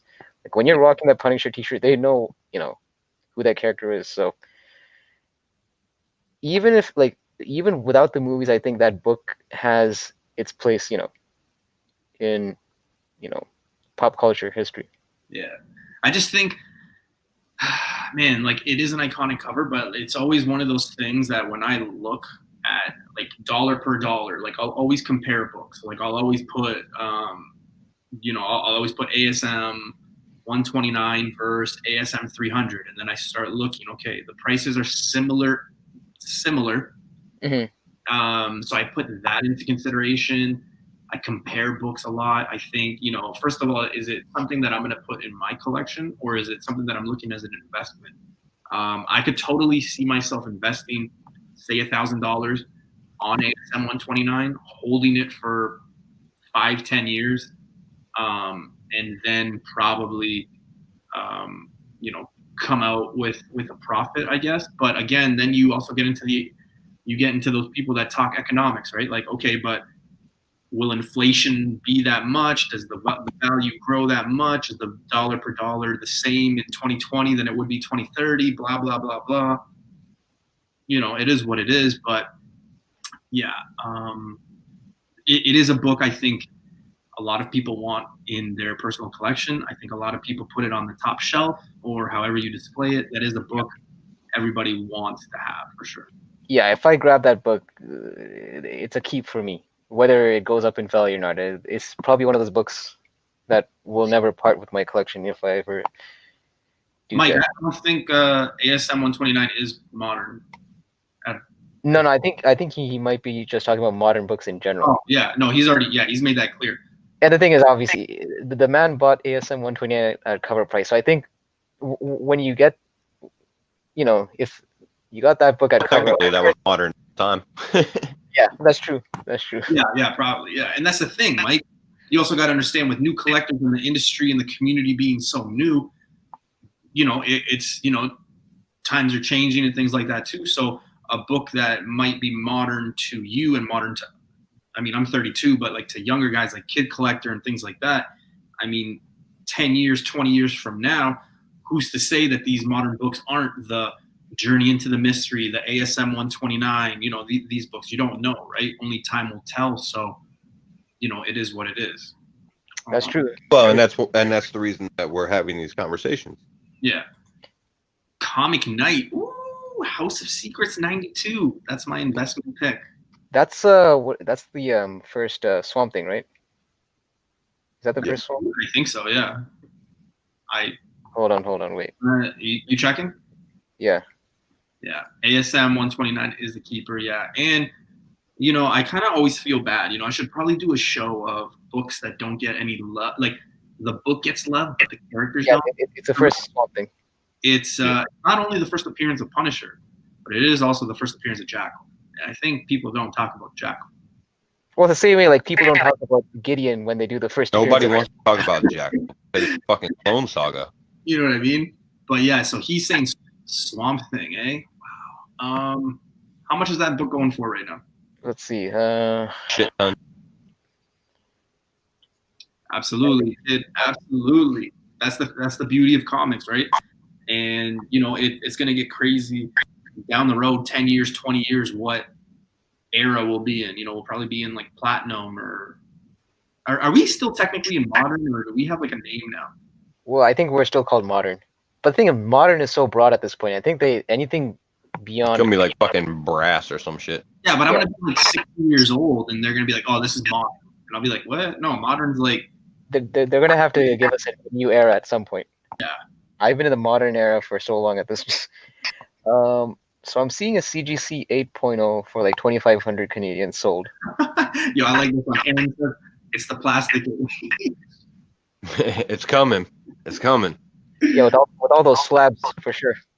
We're in but we've been in modern since what, 91, 90 I think we've been in modern even before that. before? Shit. Because before it was copper, I guess, right? Yeah.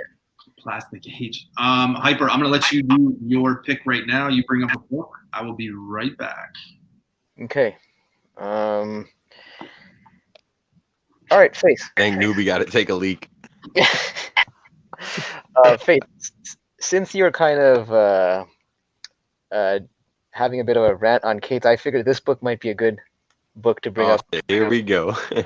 Venom #3, first appearance of Null. First appearance of Null. Oh man. All right.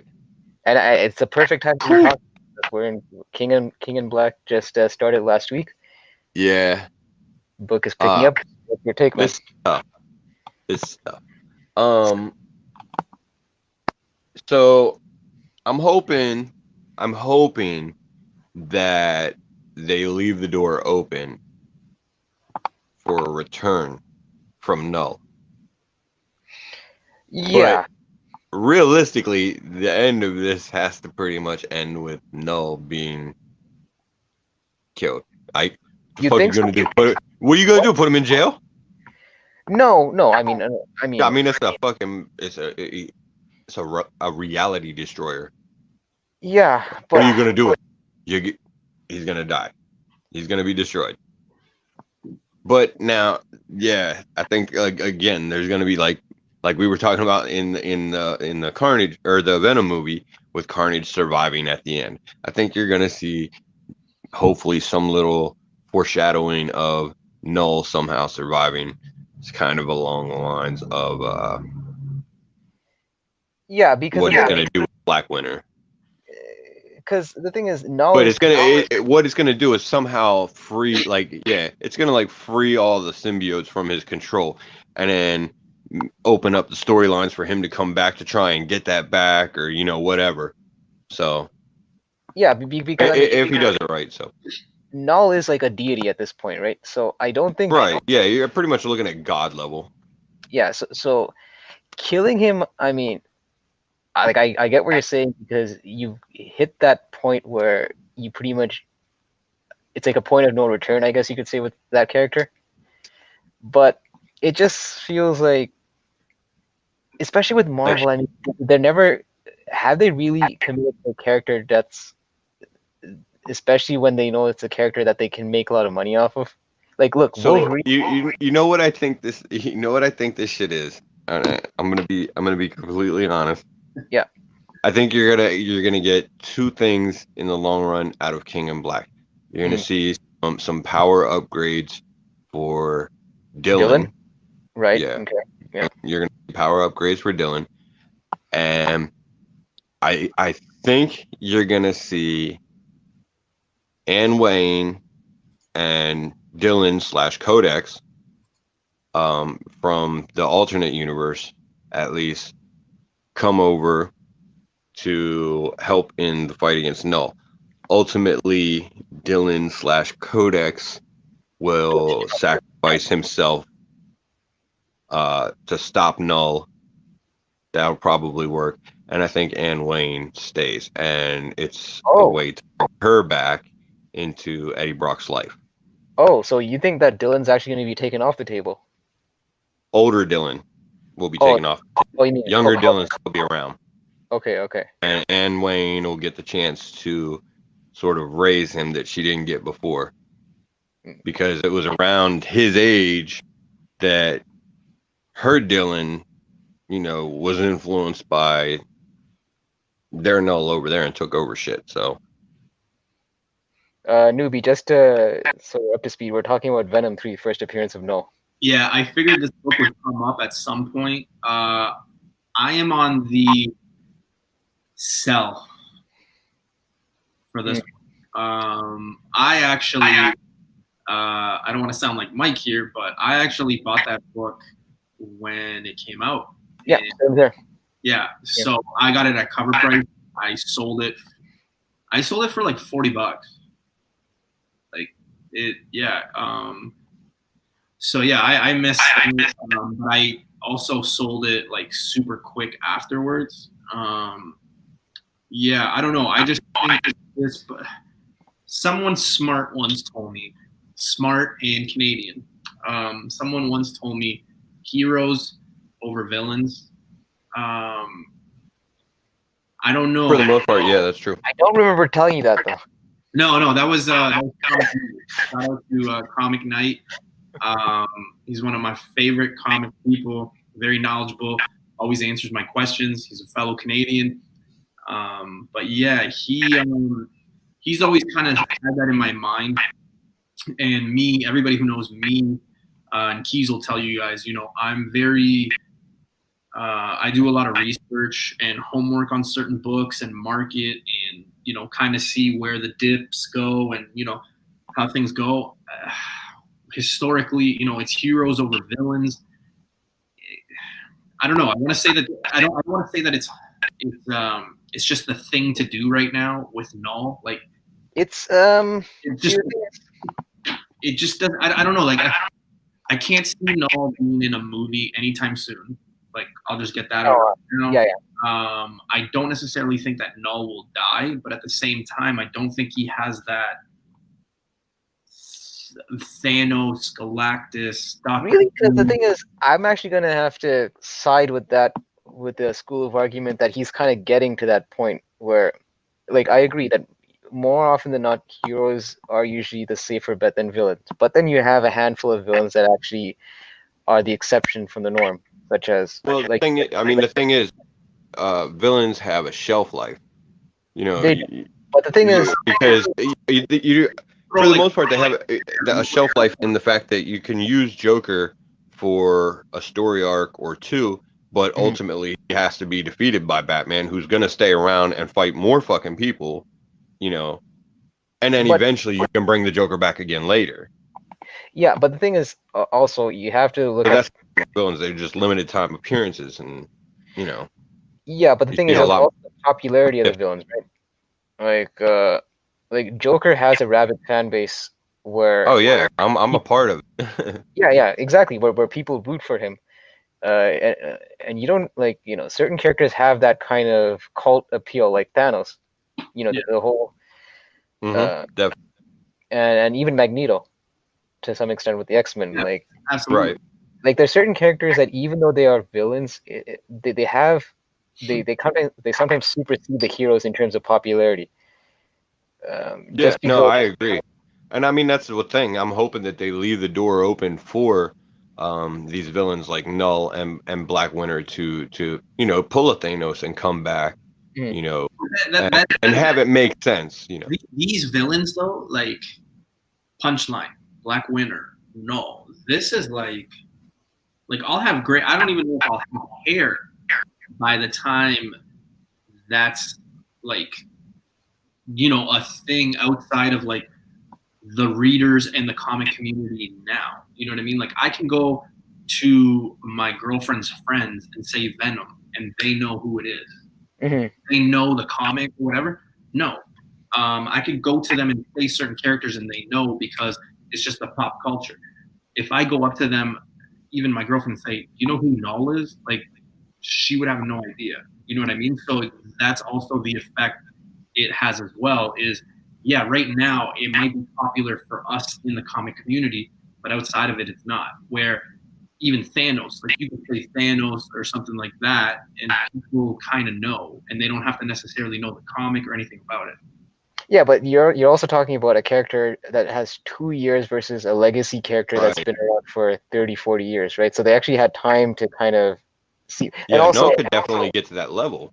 Yeah, but the thing is, comics were also was a different beast back then in terms of pop culture acceptance, in the sense that they, like, even though comics are back, like comics are selling a lot more now than before. I don't feel, other than the characters that are translating to movies, your actual, characters that you would pull up on your Wednesday pull, they don't have the same kind of pop culture, appeal like they would have in the 70s and the 80s when it was like a boom.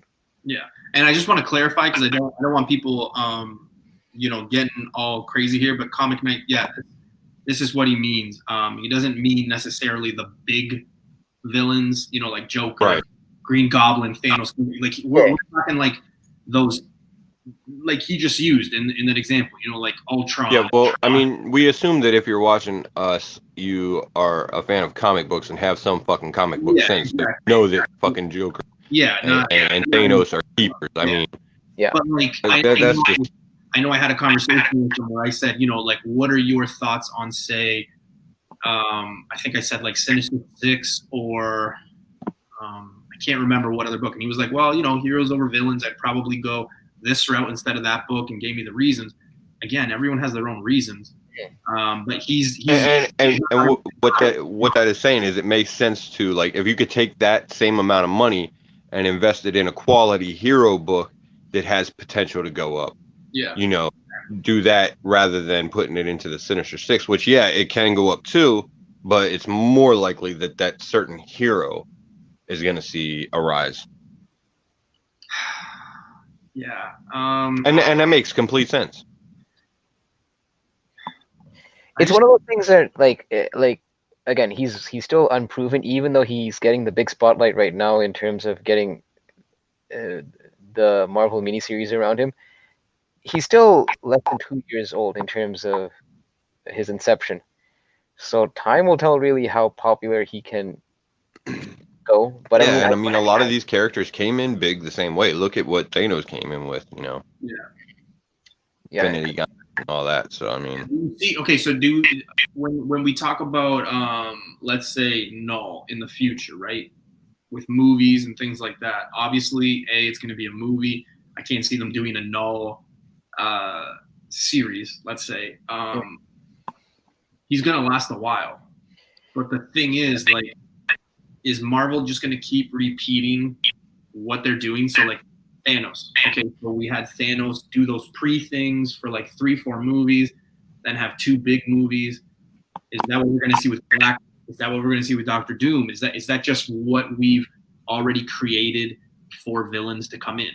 At the platform? For big ones, I can see him doing that for big ones. Because the thing is, Marvel doesn't. I don't think they also want to burn through their villains for every movie.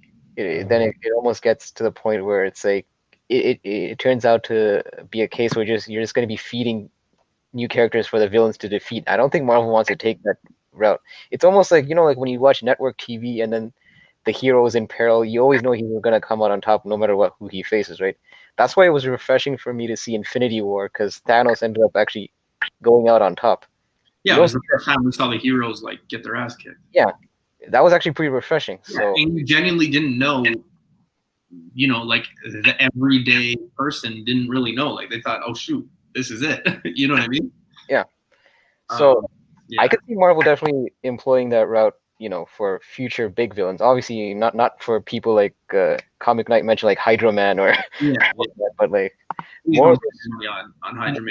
Speaking of, before we go to who's FaceTime face for yourself, I think one of you two. I do want to touch base on what Comic Knight said. Yeah, ASM 3 for Doc Ock. If you haven't already heard the news, Doc Ock is I think his name is Rob Molina. He is Alfred Molina. Alfred. It's okay. We'll let that one go though. Alfred Molina. He is reprising his role in the new Spider-Man movie. However, I had posted a few days ago something about that, but there is another confirmation actually, and it'll be coming out soon. But there's also Andrew Garfield and Kristen Dunst. I'll post it right after this on my IG. But Andrew Garfield and Kristen Dunst, or Kirsten Dunst, whatever, they are also going to be in the movie. They are in talks with Tobey Maguire. That kind of leads me to think it's going to be a multiverse thing. I see. The thing is, I thought it was already kind of not confirmed, but I thought we already kind of expected Maguire, Garfield, and Holland to be playing in the same, sandbox at one point. honestly, I hope they're doing the fucking like a live action Into the Spider-Verse, because otherwise I don't understand what they're doing. And right? Like I don't understand. Like, If I Toby honestly, man, cashier or like just somebody that's like, oh hey, what's going on? You know, like that's just stupid. Well, I like Tom Holland as Spider-Man. Like I really don't need and I enjoyed both Tobey Maguire and Andrew Garfield in at least one of their movies. so I'm not the only one. I enjoyed Tobey Maguire in 2 of his movies. But I don't need them to reprise that role. Like I'm good with Tom Holland. I mean, I enjoyed Tony Maguire in Sopranos, but Universe X is saying that they showed that in the Brazil trailer. What trailer? yeah. Now I'm curious. What Brazil trailer? Okay, I might have to DM UniX about this after. And Right? Yeah, we're gonna get a hold of that. We're gonna need that in the chat. Yeah. So, all right. Well, moving on. We'll get more information as it comes, but FaceTime. Give us a book, brother. All right, man. So I got. Let me look at Brave and the Bold 54. First Suicide Squad. The first appearance of the Teen Titans. Oh, Teen Titans. Oh, okay. Newbie, can you do me a favor and pull up some prices on that, just out of curiosity? Yeah, absolutely. So Teen Titans. Which one? Sorry. Brave and the Bold 54. Brave and Bold 54. Dun, dun, dun. I think this one is relatively good. So we got 6.0. You're looking at $435. Yeah, see, so it's not too bad. And No. that book is from 1964. Yeah, another Silver Age. Yeah, so I mean, you could buy a PGX 5.0 for $280. You would probably just have to crack it open and take a loss on a grade, but a solid Silver Age Brave and Bold comic. so for me personally, I mean, you're looking at where the book is at right now, and of course, it's one of those books like any comic that you have really is going to have some kind of appreciation over time. I mean, just because, you know, copies are going to get destroyed or whatever, lost or whatever, and it's going to become harder and harder to find the older books. So you're going to continually see those keys go up and everything like that. But other than that natural, you know, sort of increase in price that you get, man, Teen Titans is about to have season 3 come out. And I've actually enjoyed this. The second season I definitely enjoyed better than the first, but I wasn't a fan of how they ended it, to be honest. Like, Yeah, I mean, I've liked the series so far. I just don't know that even continuations of the series are going to give this book any real jumps in price. I mean, I think you're seeing it pretty much at its peak. So is it one of those books, like if you had it and you were looking to sell it, it would be the time to sell? Right. But for anyone that's looking to buy, you think now is just as good as time as any to just buy this? Yeah, I mean, I don't think you're really going to see it come down in price at all either. So with the whole Teen Titans thing, I think, and nobody, please, because DC is not my forte. I'm just giving out like my opinion. I always like to think that when I'm not strong in something, I'd like to get more information and learn from it. From my understanding, though, Nightwing isn't Nightwing the more popular one, things like that. So wouldn't you rather put your money in, like, say, the first appearance of Nightwing rather than the Teen Titans? Because if they're already on season 3 of this stuff, wouldn't it make more sense if there was a Nightwing in the future Batman movie or a solo project like that? When you say Nightwing, you mean like the character Dick Grayson, or just him, Donald? Yeah, because of that Robin first appearance. Well, isn't it Teen Titans? Shoot, what is it? It's kind of affordable. It's the first time he takes the name Nightwing. Yeah, yeah. That one's not that. I mean, like his first appearance, like. And again, DC's not my Are you talking the first appearance of Dick Grayson? No. Like when he first takes on the name Nightwing. Oh, when he has that V-line jumper suit. Yeah. I got Like, wouldn't that make like? Because I feel like in the future later on, like, wouldn't Nightwing, being the more popular one in this group, have more things to do project wise or But be? here's the thing, though. They've already introduced Nightwing near the end of the series. I mean, wasn't that what was that? Was it Tales of Teen Titans? It's 40. Detective Comics. 40 I want to say 44 or something like that. I'm looking at it right now. It's Tales of Teen Titans 44. Is it? First Dick Grayson as Nightwing, and Origin of Deathstroke. Okay, so what's that book going for? Let's see. That one is what? Tales of Teen Titans 44.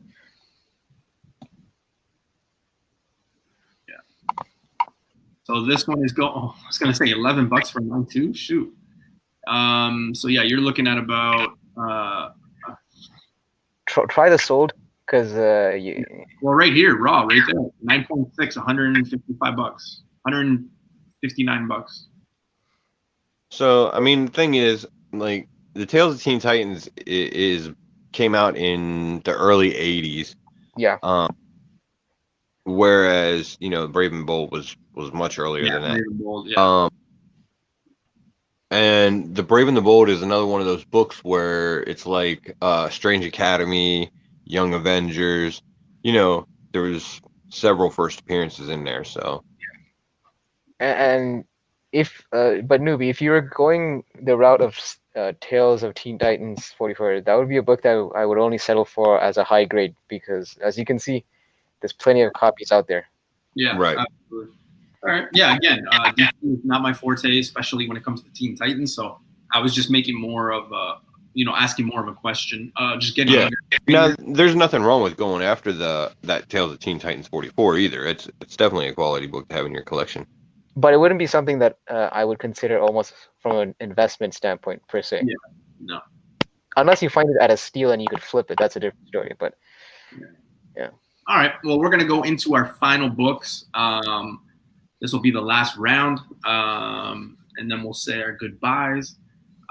So for my final book, I've got a book that I'll already tell you guys right now. It's a spoiler, but it is a keep, a definite keep. It is Eternals 1.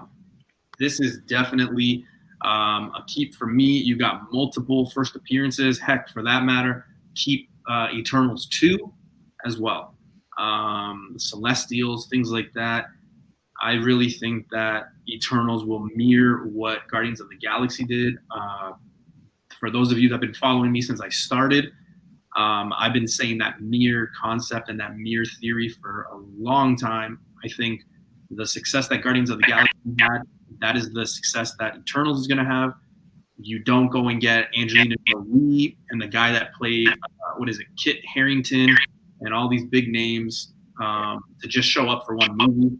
If anything, it'll be a trilogy and things like that. So, yeah, this is the perfect time to buy it, because that book is like super down if you were buying it before April, you were paying top dollar. But May, June, you know what? I take that back. If you were buying it before May, you were paying top dollar. When you got into like late June, July, August, especially September, it is like a fraction of what it was in the beginning of the year. Yeah, because I'm actually looking, while you were speaking, I was actually looking at raw copies right now. It's like you could buy like a VF raw copy for like $100. Yeah. It's in that 100 range. So yeah, I got a 9.4. Sorry? I got a 9.4 rated. Okay. Yeah. And you guys know how I feel about 9.4s. It doesn't have that sex appeal. But like I said, for certain eras, certain books, I'm content with the 9.4. If you got a 9.4 for a book that just came out 2 years ago, that's a different story. Yeah. And that's the other thing too, right? This book is also in that pile like ASM 361 is. As soon as the trailer drops, it's probably a flip to me. I probably wouldn't keep it longer than that, to be honest. Even though I truly believe it's gonna have a second and a third movie to it. You're talking about almost maybe a 10-year gap between all three movies. A lot can happen. I'm flipping it the second the trailer drops. And the thing is, it's funny because I was looking at CGC for Eternals 1, and I just hit on the first search I got was a 9.4, and it last sold for 320 Canadian. So. And I think that there's definite room to grow for that, especially if the movie does well. And I mean, the cast they have, I think it should do well. So I'll tell you this, and this will be my last comment I make about the book. When I was looking for the book, a 9.4 was going for $400. Okay. So you can see that the price is going down. If anything, this is where, I mean, yes, it's only what, $60 to $80 difference, but this is when you want to buy the books. It's when they're down in price, even though it's not significant. For some people, $60 to $80 is very significant. So yeah, I don't know. I'm holding on to this book for sure. I mean, keep in mind, ASM 300, and this is nowhere near ASM 300, but at one point, like a 9.0, you could buy it for like $300-400. I'm not finding it at that price. I think $300-400 at this point will probably get like a 5.0 or 6.0 maybe. You could get a 9.2 ASM 300 for $800 in June. Okay? Yeah. 9.2 for $800. That's taxes, everything included, $800. My comic shop had one because I had mine in my cart because I was going to buy myself that for my birthday. And it was a 9.2 and it was about $794 or something like that. And on eBay, a guy from Toronto was selling it at $800. Again, that was in June. Yeah. It has only been what, like 6 months? And it's almost doubled. Yeah, and to be quite honest, I'm not quite sure what's been causing the spike. I really can't put my finger on what like. Do you guys have any idea what's causing the surge in price on the? I think people are just Well, what happened in the issue? settling. Wait, what do you mean? What happened in the issue? What happened in the issue in the story? In ASM 300? Right. No, but ASM 300 has been out for a while. Like, I mean, that's why it's but that's why it's spiking. no, but I mean, I don't think I've ever read ASM 300. no, I mean I have, but the thing is, because it's been around for 3 decades, like my thing is, is there something new that people have discovered with that issue or something, or? No, I think it's just because again, you're looking at More people are getting into it, and right. I just think the movie's coming out, people are just getting that excitement. Yeah, people are hoarding it. Yeah, that's it. But it's a high printed run book. You can find it anywhere. You do find it anywhere. One out of 4 shops you find it. You know what I mean? That's true. At one point, that was like one of those books that's like in most collectors, like that are those ASM collectors. They usually have that ASM 300 tucked away. See, look, this wasn't your book Eternals 1? What's that? Wasn't his book Eternals 1? Yeah, that's true. Sorry. I'm sorry.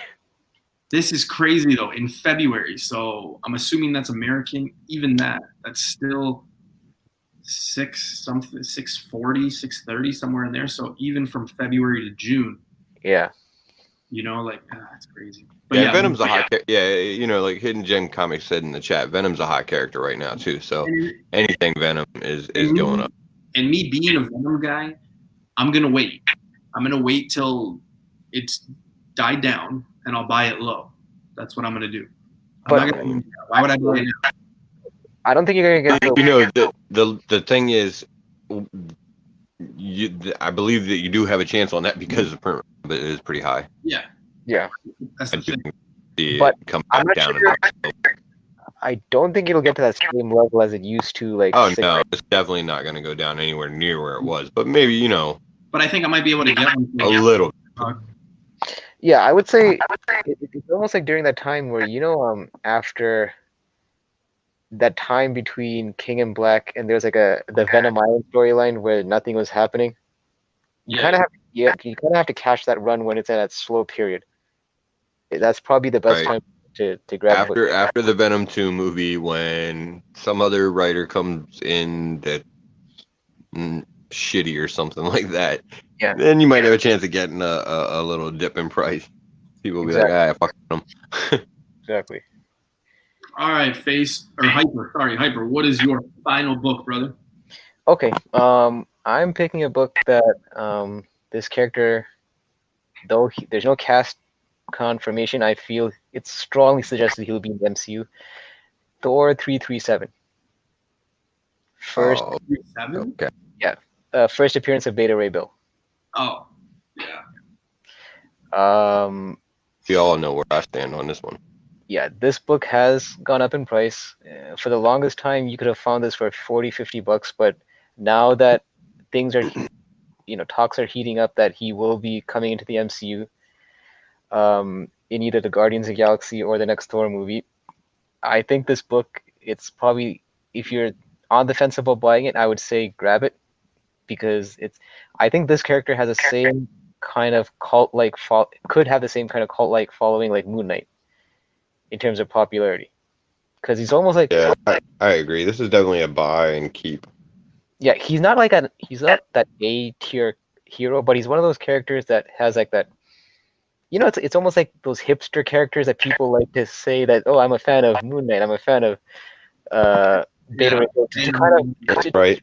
To almost seem like they're like with it in terms of comic knowledge kind of thing, like those characters that they just throw out that's not really, the popular characters. Right. So I think he kind of falls in that subcategory, but yeah, definitely I would grab before because we don't have any concrete news about Beta Ray Bill, so probably now's the best time. Once they get any casting confirmation, or once Kevin Feige verbally or in print makes a definitive statement that Beta Ray Bill is coming, you're gonna see those prices go up. So have they said officially who Christian Bale is playing in the Thor movie? Because I don't think I've heard. I'm really hoping he's playing that Dario. No, they were saying there's a potential of Dario Agger. Yeah, that Exxon. Yeah, that he could be playing him. I'm really hoping that's the character that he's playing, and they're like, yeah, kind of just go American Psycho with it. But like, Nova, get your Nova. Other than that, man, I don't know. You're gonna get Nova for years. Oh, I mean, look at Uniax's Avatar. But yeah, but his first appearance though wasn't that in one of the issues in Thor: God of Thunder? The day. Yeah, I believe so. Yeah. It was pretty recent. Yeah. I was surprised whenever they were saying that he may be showing up in the movie, because I was like, wow, that's a really new fucking character to be putting in the movies already. Yeah, I mean, I even heard some people say that Christian Bale is gonna play Beta Ray Bill. I don't think they'll do that. I really hope he's not playing Beta Ray Bill. I don't think they would. Our fellow Canadian brother, Vancouver comic junkie, is saying he's hoping Warlock. I mean, I would love to see Warlock. There's a strong possibility of that coming. I mean, I think Keanu Reeves wants that one, doesn't he? Yeah, but you could say Keanu Reeves wants like a million roles, man. I feel like anybody. Yeah, but that's the fucking thing, man. It's Keanu Reeves. They could give him a million fucking roles, and people would love it. Didn't they attach Keanu Reeves to Moon Knight at one point before Oscar Isaac? I think so. Yeah. It fits. I personally would rather see him play Warlock, though, to be honest. Yeah. I think he could fit. He just has to ditch that. Keanu Reeves would kill Space Jesus. Yeah, but he kind of perfect casting. He has to kind of tone down that Bill and Ted kind of voice acting that he does. No, Ancient Mariner in chat. Keanu must be Namor. Nah. We figured that one out the other day. What's his name? Luke Evans? Luke Evans, yeah. Yeah, Luke Evans Oh, for yeah. name. From Fast and the Furious. Yeah. Now, man, now the chat's going like we've got more. You know, they drop some hints and they make a name, and then like my brain goes into like some other characters, and I'm like, shoot, I want this to last a bit longer. Like the chat got second wind. Yeah. I mean, we're good. Okay. I got nothing but time. Hyper. You look your book, brother. I just did. Oh wait, sorry. Please stop. Go with your book. Sorry, brother. All right, I'll grab one that Tony Maguire. man, I'm gonna you know what? I'm gonna steal from Newbie because he dropped it in chat earlier, said that he was gonna bring it up and then never brought it up. So let's go with Batman Adventures 12. Oh yeah. You did bring that First up. appearance of Harley Quinn. Yeah. 'Cause that's a really good book to talk about right now. I mean, you look at the situation with Harley, and yeah, we know she's gonna show up in the Suicide Squad, and they're definitely gonna do more shit with Harley. Listen. But are we really gonna see that book jump up a lot more? I think so. Has it hit its peak? No. Here's why. I'm going to tell you right now, real quickly, because I'm kind of on I'm kind of on something else right now, and you guys have heard me talk about it. I'll say it really quickly. I'm not going to add anything to it because I actually have a video dropping about this content. But Oh shit! Did Newbie get Batman Adventures 12? Margot Robbie is who plays. Oh, he just glossed that over. I just put it. Shit. She plays Harley. That I think is going to come to an end, right? I mean, she's already going to have 2 Suicide Squads. She did that Joker one. I think we might see her one more, but I think they've already kind of filmed it. So all they have to do is just add her in. She's got other projects on the way. She has executive rights to Tank Girl. She really wants to work on that project. It's been rumored for a year now. COVID really stopped that when they were supposed to do that. If you do your research, you can see that Tank Girl has gone up in price.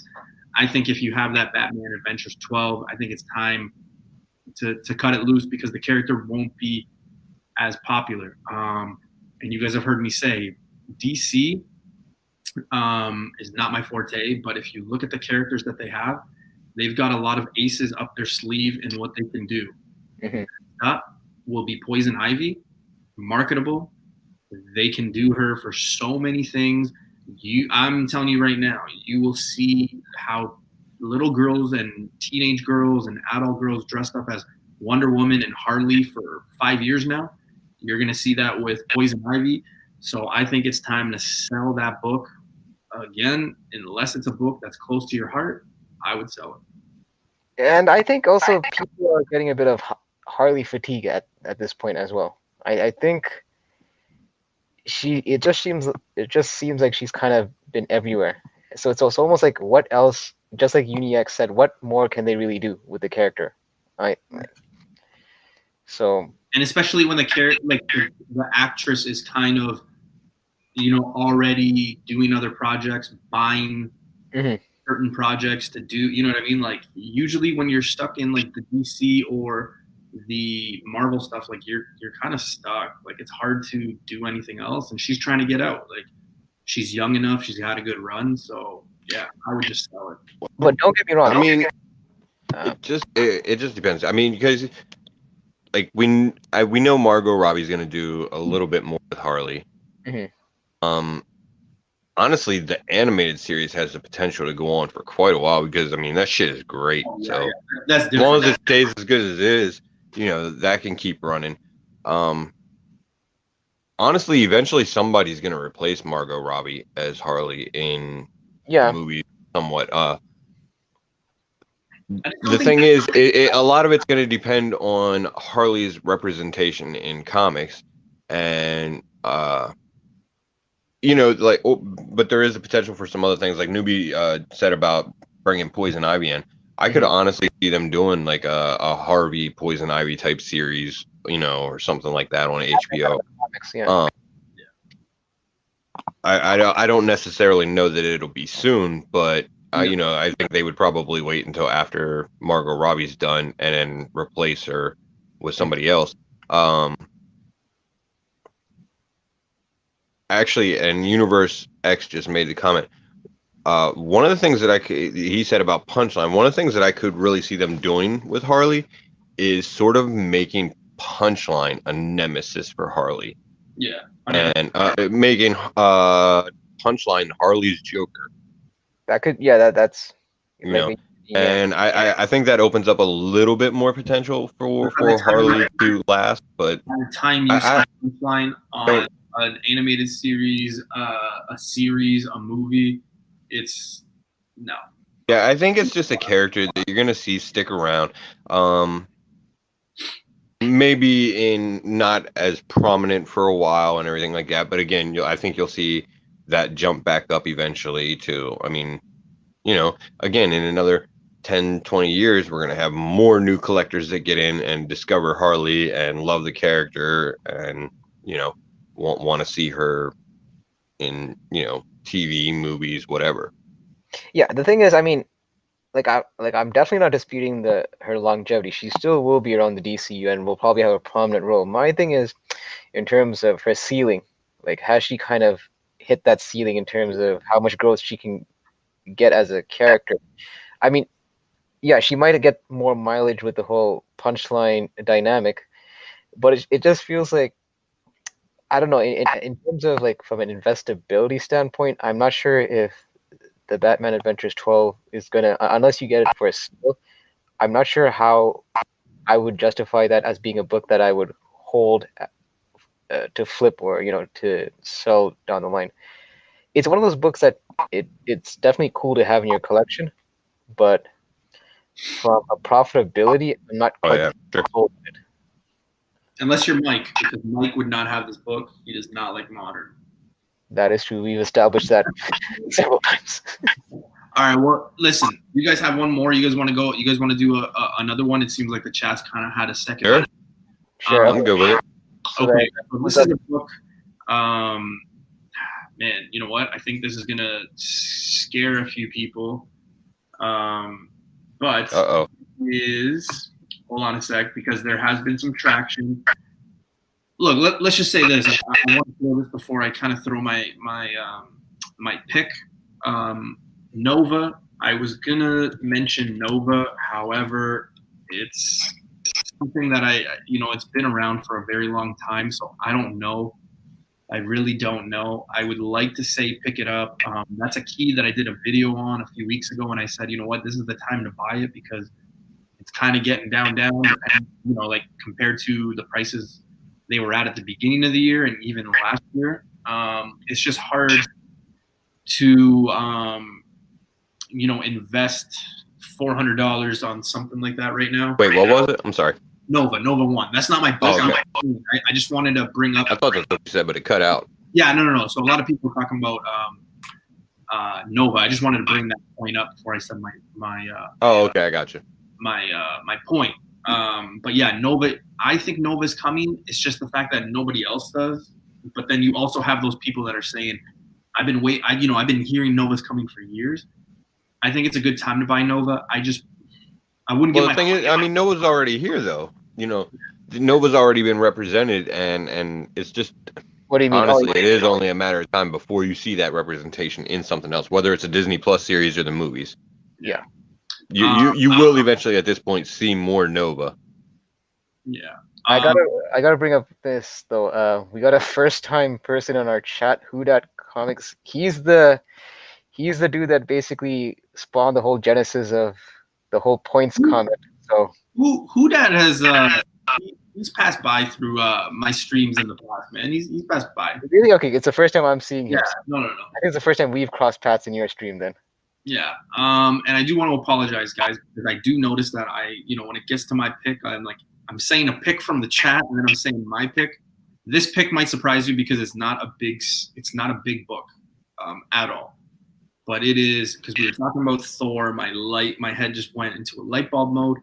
But it's Thor 412 is the first appearance of the New Warriors.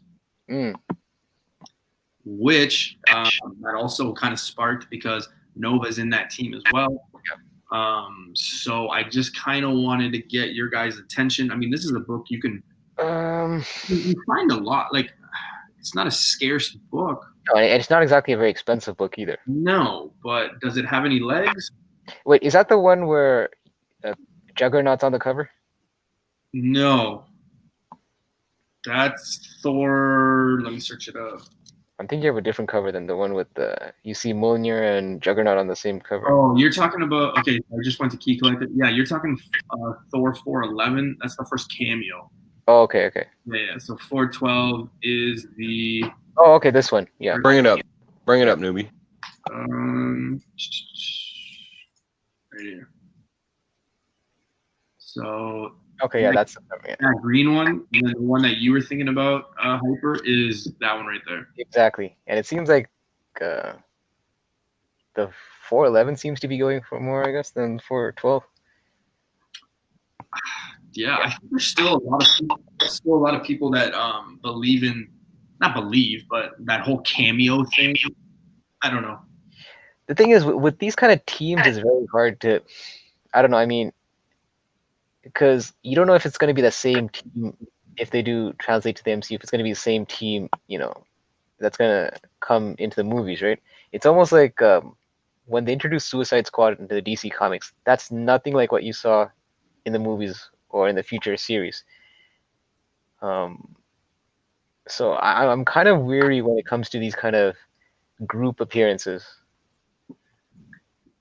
Mike, our gold and silver guy is saying, I'm thinking the new Warriors would be better. Oh, the one that's been causing a lot of controversy, I think. Yeah.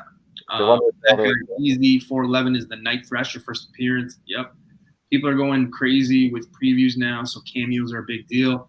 That is also true. Mhm. Yeah. Virus. Who else? I would say the Night Thrasher is probably a pretty good one. It sounds like there's some interest in doing something with that character. Yeah. Hidden Gem is saying, all right, so what do we do with that book? I would probably buy it, to be honest with you. Yeah, I mean, it's cheap Yeah, enough. I mean, yeah, exactly. Like you were just gonna say, it's cheap enough. It's cheap enough. I can see it coming. When it comes to future stuff and future teams, I got some great advice by Ultra Maximus, some guy that I really respect. What he says, just read the story. If you want to know spec, just read the story. If you want to know what teams are coming, read the story. If you want to know what's happening in comics, read the story. So all you have to do is read. Exactly. I start reading certain teams, certain events, things like that. I could see this coming. Again, do I see this book being $1,000 book? Not a chance. No. Do I see this book, you picking it up for 10 to 60 bucks, somewhere in there, depending on the grade, and maybe being able to flip it for 150 down the road, somewhere around there? Absolutely. But that's what people want to know. That's what people want, that information. They want to know, what book am I going to get very cheap to be able to flip it later on? I think you have a candidate here. But again, it's just a guess. In my opinion, I would keep this book. Yeah, and the thing is, because it's pretty cheap and it's plentiful, just to kind of set yourself up apart from the pack, I sound like a broken record, but I would go for a higher grade. Just Yeah, because absolutely. there's a lot more reader copy, VF, and VG copies out there. So when you start getting into those higher grades, then you're kind of setting yourself apart from the rest of the people that have this issue. So yeah. There's also in the citation here that Key Collector has, I knew the part about Firestar, actually. I didn't know about Night Thrasher, but it says here, July 2020, there are rumors that Firestar will appear in the MCU. I've heard that too. I've heard that. There has also been chatter about Night Thrasher. At one point, the new Warriors TV series was in the works, but it fell apart. If Firestar rumors persist, the new Warriors could still be an option. So, again, we're living in crazy times. A lot of people are in lockdown and things like that. So, the word option has happened a lot for a lot of series. I don't know. Again, this is just a book that I think if you come across it, definitely keep it. Is it going to be $1,000 book? Like I said earlier, I don't think so. But No. possible. But not possible to be $1,000 book. It's possible to get some traction and be able to flip it for some coin. Yeah. And like we say, catch it on the low. And right now it's on the low. Yeah, super low. I've come across this book 3 times in the last, I'd say, month. Pretty high grade. Just wasn't able to work out a deal. Yeah, Some people when they, some people just assume you only want like big books. So when they see you getting a big book, they up the charge. You know what I mean? So I don't know. The guy that was selling it had a few books. I kind of knew all the information, so he wasn't able to like kind of throw a fastball around me. And when he noticed that I wanted this, he was like, "Oh well, that's like a $45 bill." It wasn't $45 worthy. You know what I mean? So I just passed. yeah, and the thing is, I think I came across the same book like probably I think it was like $15, but it was a bit too beat up to my liking. That if I told you before, if I'm gonna get a book like that, I'd probably go for a higher grade. Ancient Mariner. Nova's boring. The Iron Fist of Space. I almost thought he was gonna say the Iron Man of Space. Nah. No. I mean, Sinister 16. stupid. Original Sandman. Who's the sixth? I got a good feeling. So this is a book that I was going to talk about earlier. I don't know if you guys have this one in your conversation, but definitely a book I wanted to talk about, but I just didn't want to bring up a $1,500 book. That's all. But yeah, we'll move on. If we can get back to Sinister Six, we'll get back to it. I promise. So Hyper, give us a book. Okay. We haven't really touched on mutant characters, so let's do one which a character who I think could probably be a gateway for mutants to come into the MCU. Avengers Annual 10. Rogue. Nice one. First appearance of Rogue. Yeah. It seems like we're hearing talks that she might appear in the next Captain Marvel movie, and that's almost going to be like the entry point for, like, almost like the intro to mutants into the MCU. I could see that happening. Also, that, and I think you've mentioned this several times, it's not exactly the best looking cover for a first appearance. No, it's ugly. Fucking horrible. I think I actually picked mine up for $30 actually last year. I've got a 9.2 I picked up for $100. Yeah, and the thing is, it has gone up, but I think because Rogue is kind of a staple of the Marvel, the X-Men, going back to the Chris Claremont run and even the Bryan Singer movies and so forth, that book has a potential to go up. So I would say that's another book that I would buy if you can find it. Yeah, I think she's showing up. If you talk about markability and how popular the character was in that 90s X-Men run, that's what I would watch when I came home from school. Rogue was like my first crush. I still watch some of the episodes now and think, how did they make her look like that? What do you mean, proportionately? Like they made her look really sexy and curvy and just, okay. Very nice, I guess I could say. That I think is going to show up, kick ass. She comes in as a villain first. Yeah.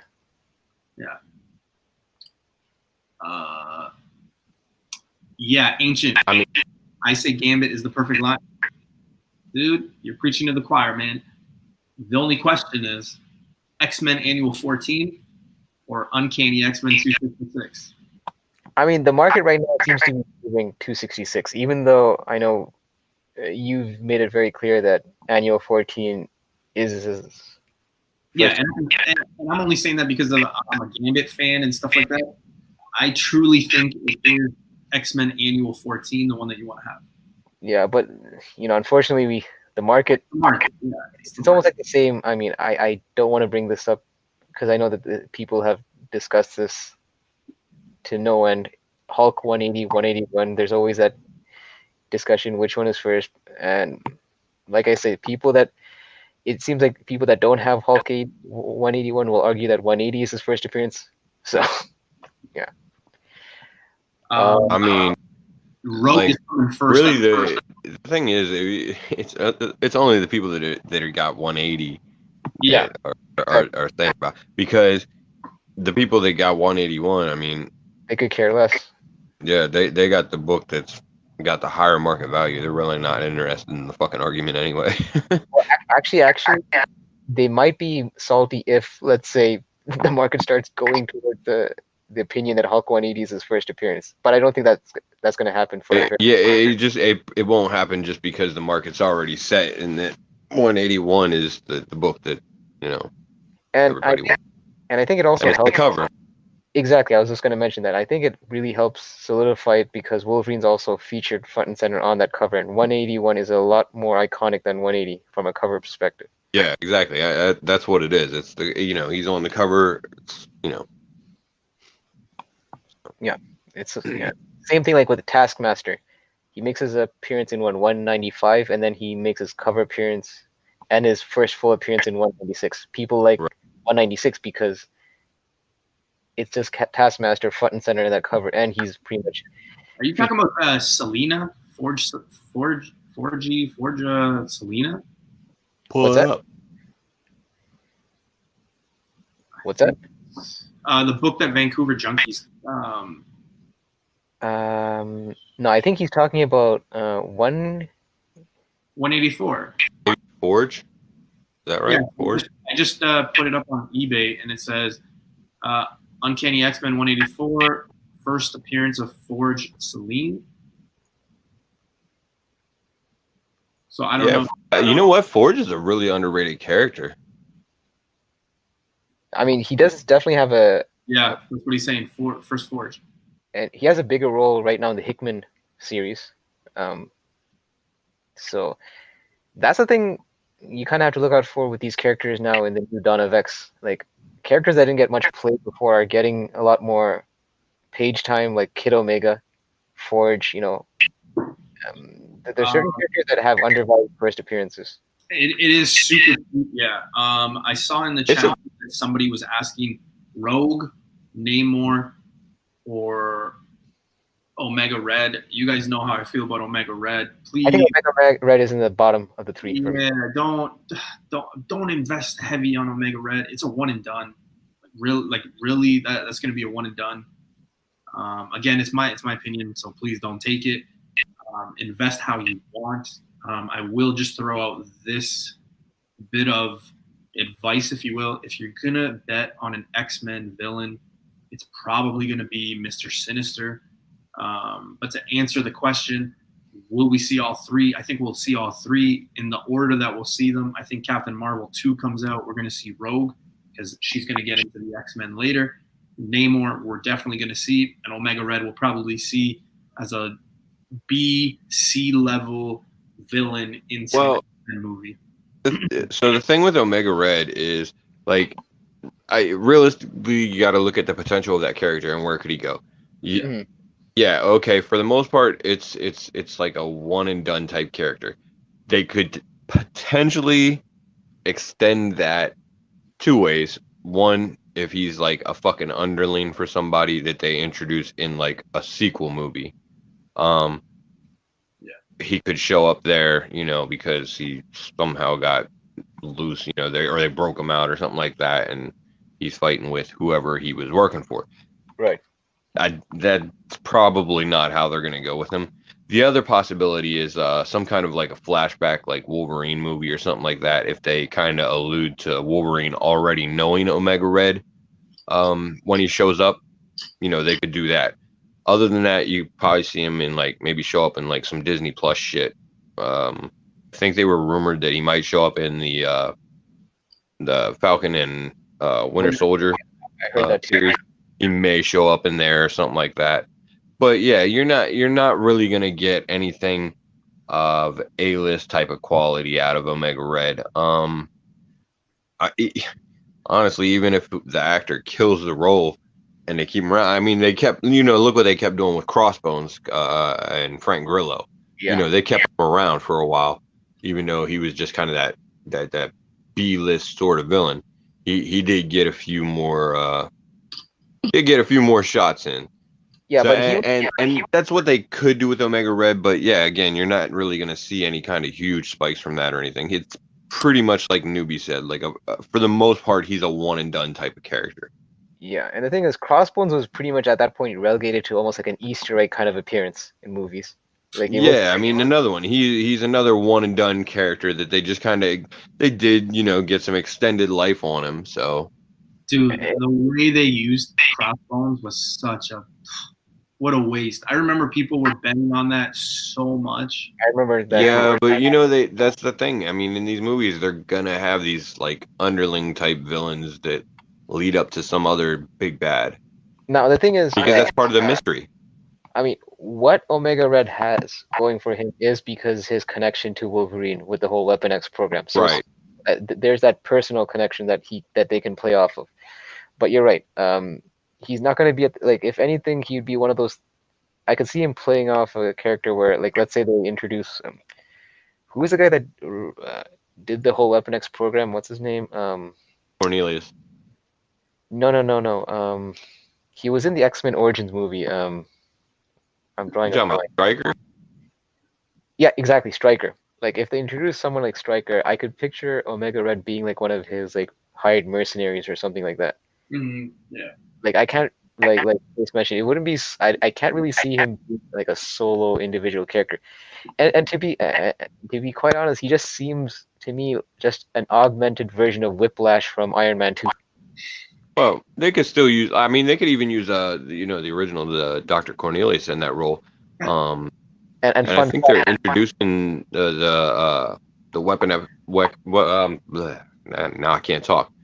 Weapon X program in the Falcon and Winter Soldier series. They've been talking about that, and potentially introducing Ogun, who actually is Cornelius in the end. So, I mean, that would make sense that they go that route. And he would fit that sort of role that Stryker had in the Origins movie too. Yeah. Yeah. That's how I felt with the Virus book, that freebie Virus book. Yeah, but the thing is, because I hope they don't make him too campy where they ham it up with that Russian accent. Like, you know how sometimes where they get too cute for their own good and then they really try to make these villains almost like a caricature. They sound almost like they're like from Transylvania or something. Well, you know, it was yeah, because it was crazy because they had this fucking lab that Wolverine was in to get this adamantium put into him, and the shit looked like a goddamn disaster area. No wonder all the fucking people were dying. They probably had fucking infections from all the dirt around there and shit. Like, it was nobody cleaned that at all. What kind of fucking lab was that? It definitely Like, I mean, when they do the Weapon X program, they need to like sterilize all that. I don't know, pay attention to what the hell they're doing. It's a medical facility that they're doing there. You know, like they're running medical experiments on fucking mutants. The lab's probably going to be sterile and clean for the most part. We're all watching the movie, just paying attention, just merely on the plot. Face is almost like the inspector, like of the scene, trying to see all the unhygienic things going on. Bro, I'm just saying, man. Like, I was like, what the hell kind of lab is this, man? Like, I've never who's heard running this facility? He was the worst director of a facility ever. He couldn't even get the janitors to do their fucking job. No wonder he got loose. that. Honestly, that I can honestly say that's the first take I've had on that scene in the Wolverine movie. How the lab was disorganized. I'm just saying, man. It was bad. So we went through our final book. I want to say that this was a successful chat and segment. We're definitely going to do a part 2 to this. I don't know about next week, but maybe in the next couple of weeks, we'll definitely do a part 2 because this was a lot of fun. And, it's especially fun when the chat gets into it. So I just want to thank you guys for joining. I do have a giveaway that I'm going to be announcing later this week. I have a video dropping as well. Face, did you drop a video today? No, I did not get the chance to upload it yet. It's coming tomorrow. Nice. Okay. So be on the lookout for FaceTime's video tomorrow. He is back to making videos. He just had a shortage, an issue with internet. That's also, he is back. He's going to be putting out some content. So make sure you look out for that. Mr. Hyper is on Spine Ticks on Saturdays at 11. He's also on Sith Lordy's. No, That is my tip. yeah, that is Spine Ticks. He's on Hood Rat, the Team Nerd. Well, that was more of a guest appearance. I mean, I might come back again, like from time to time, but yeah, that was more of a guest appearance. You can definitely find him on Spine Ticks on the Saturday, and then you can find him with me. I would say he has a giveaway, but Well, we know who won that. We know who won that. he just did it. So be on the lookout for that. Please support both of my guys here, FaceTime and Hyper. Go follow them on Instagram.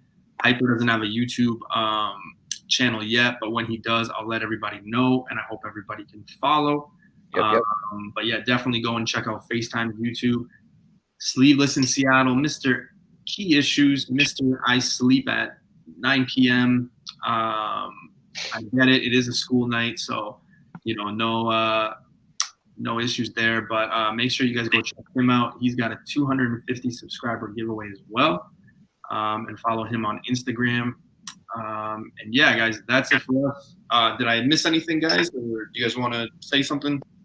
Just give a shout out to everybody that was watching and in the chat, man. You guys are great, and we appreciate you being here. Yeah, definitely. Hanging out Thanks for filling in some of the holes in the info that I may have got. So definitely, and thank you to Comic Knight if he's still there for jumping on Newbie on that Tony Maguire. Big shout out to Comic Knight on that one. So All right. There's always one spelling error, whatever. But yeah, Another definitely. character for the newbie verse. another character for the Newbie. Definitely, the credit always goes back to the chat. Thank you for joining. If you guys weren't joining, it would be pretty dull and boring. So I appreciate you guys joining. And like I said, there will be a part 2 to this. So hopefully you guys make it out. So again, guys, I appreciate you for tuning in. Later. Peace. Peace.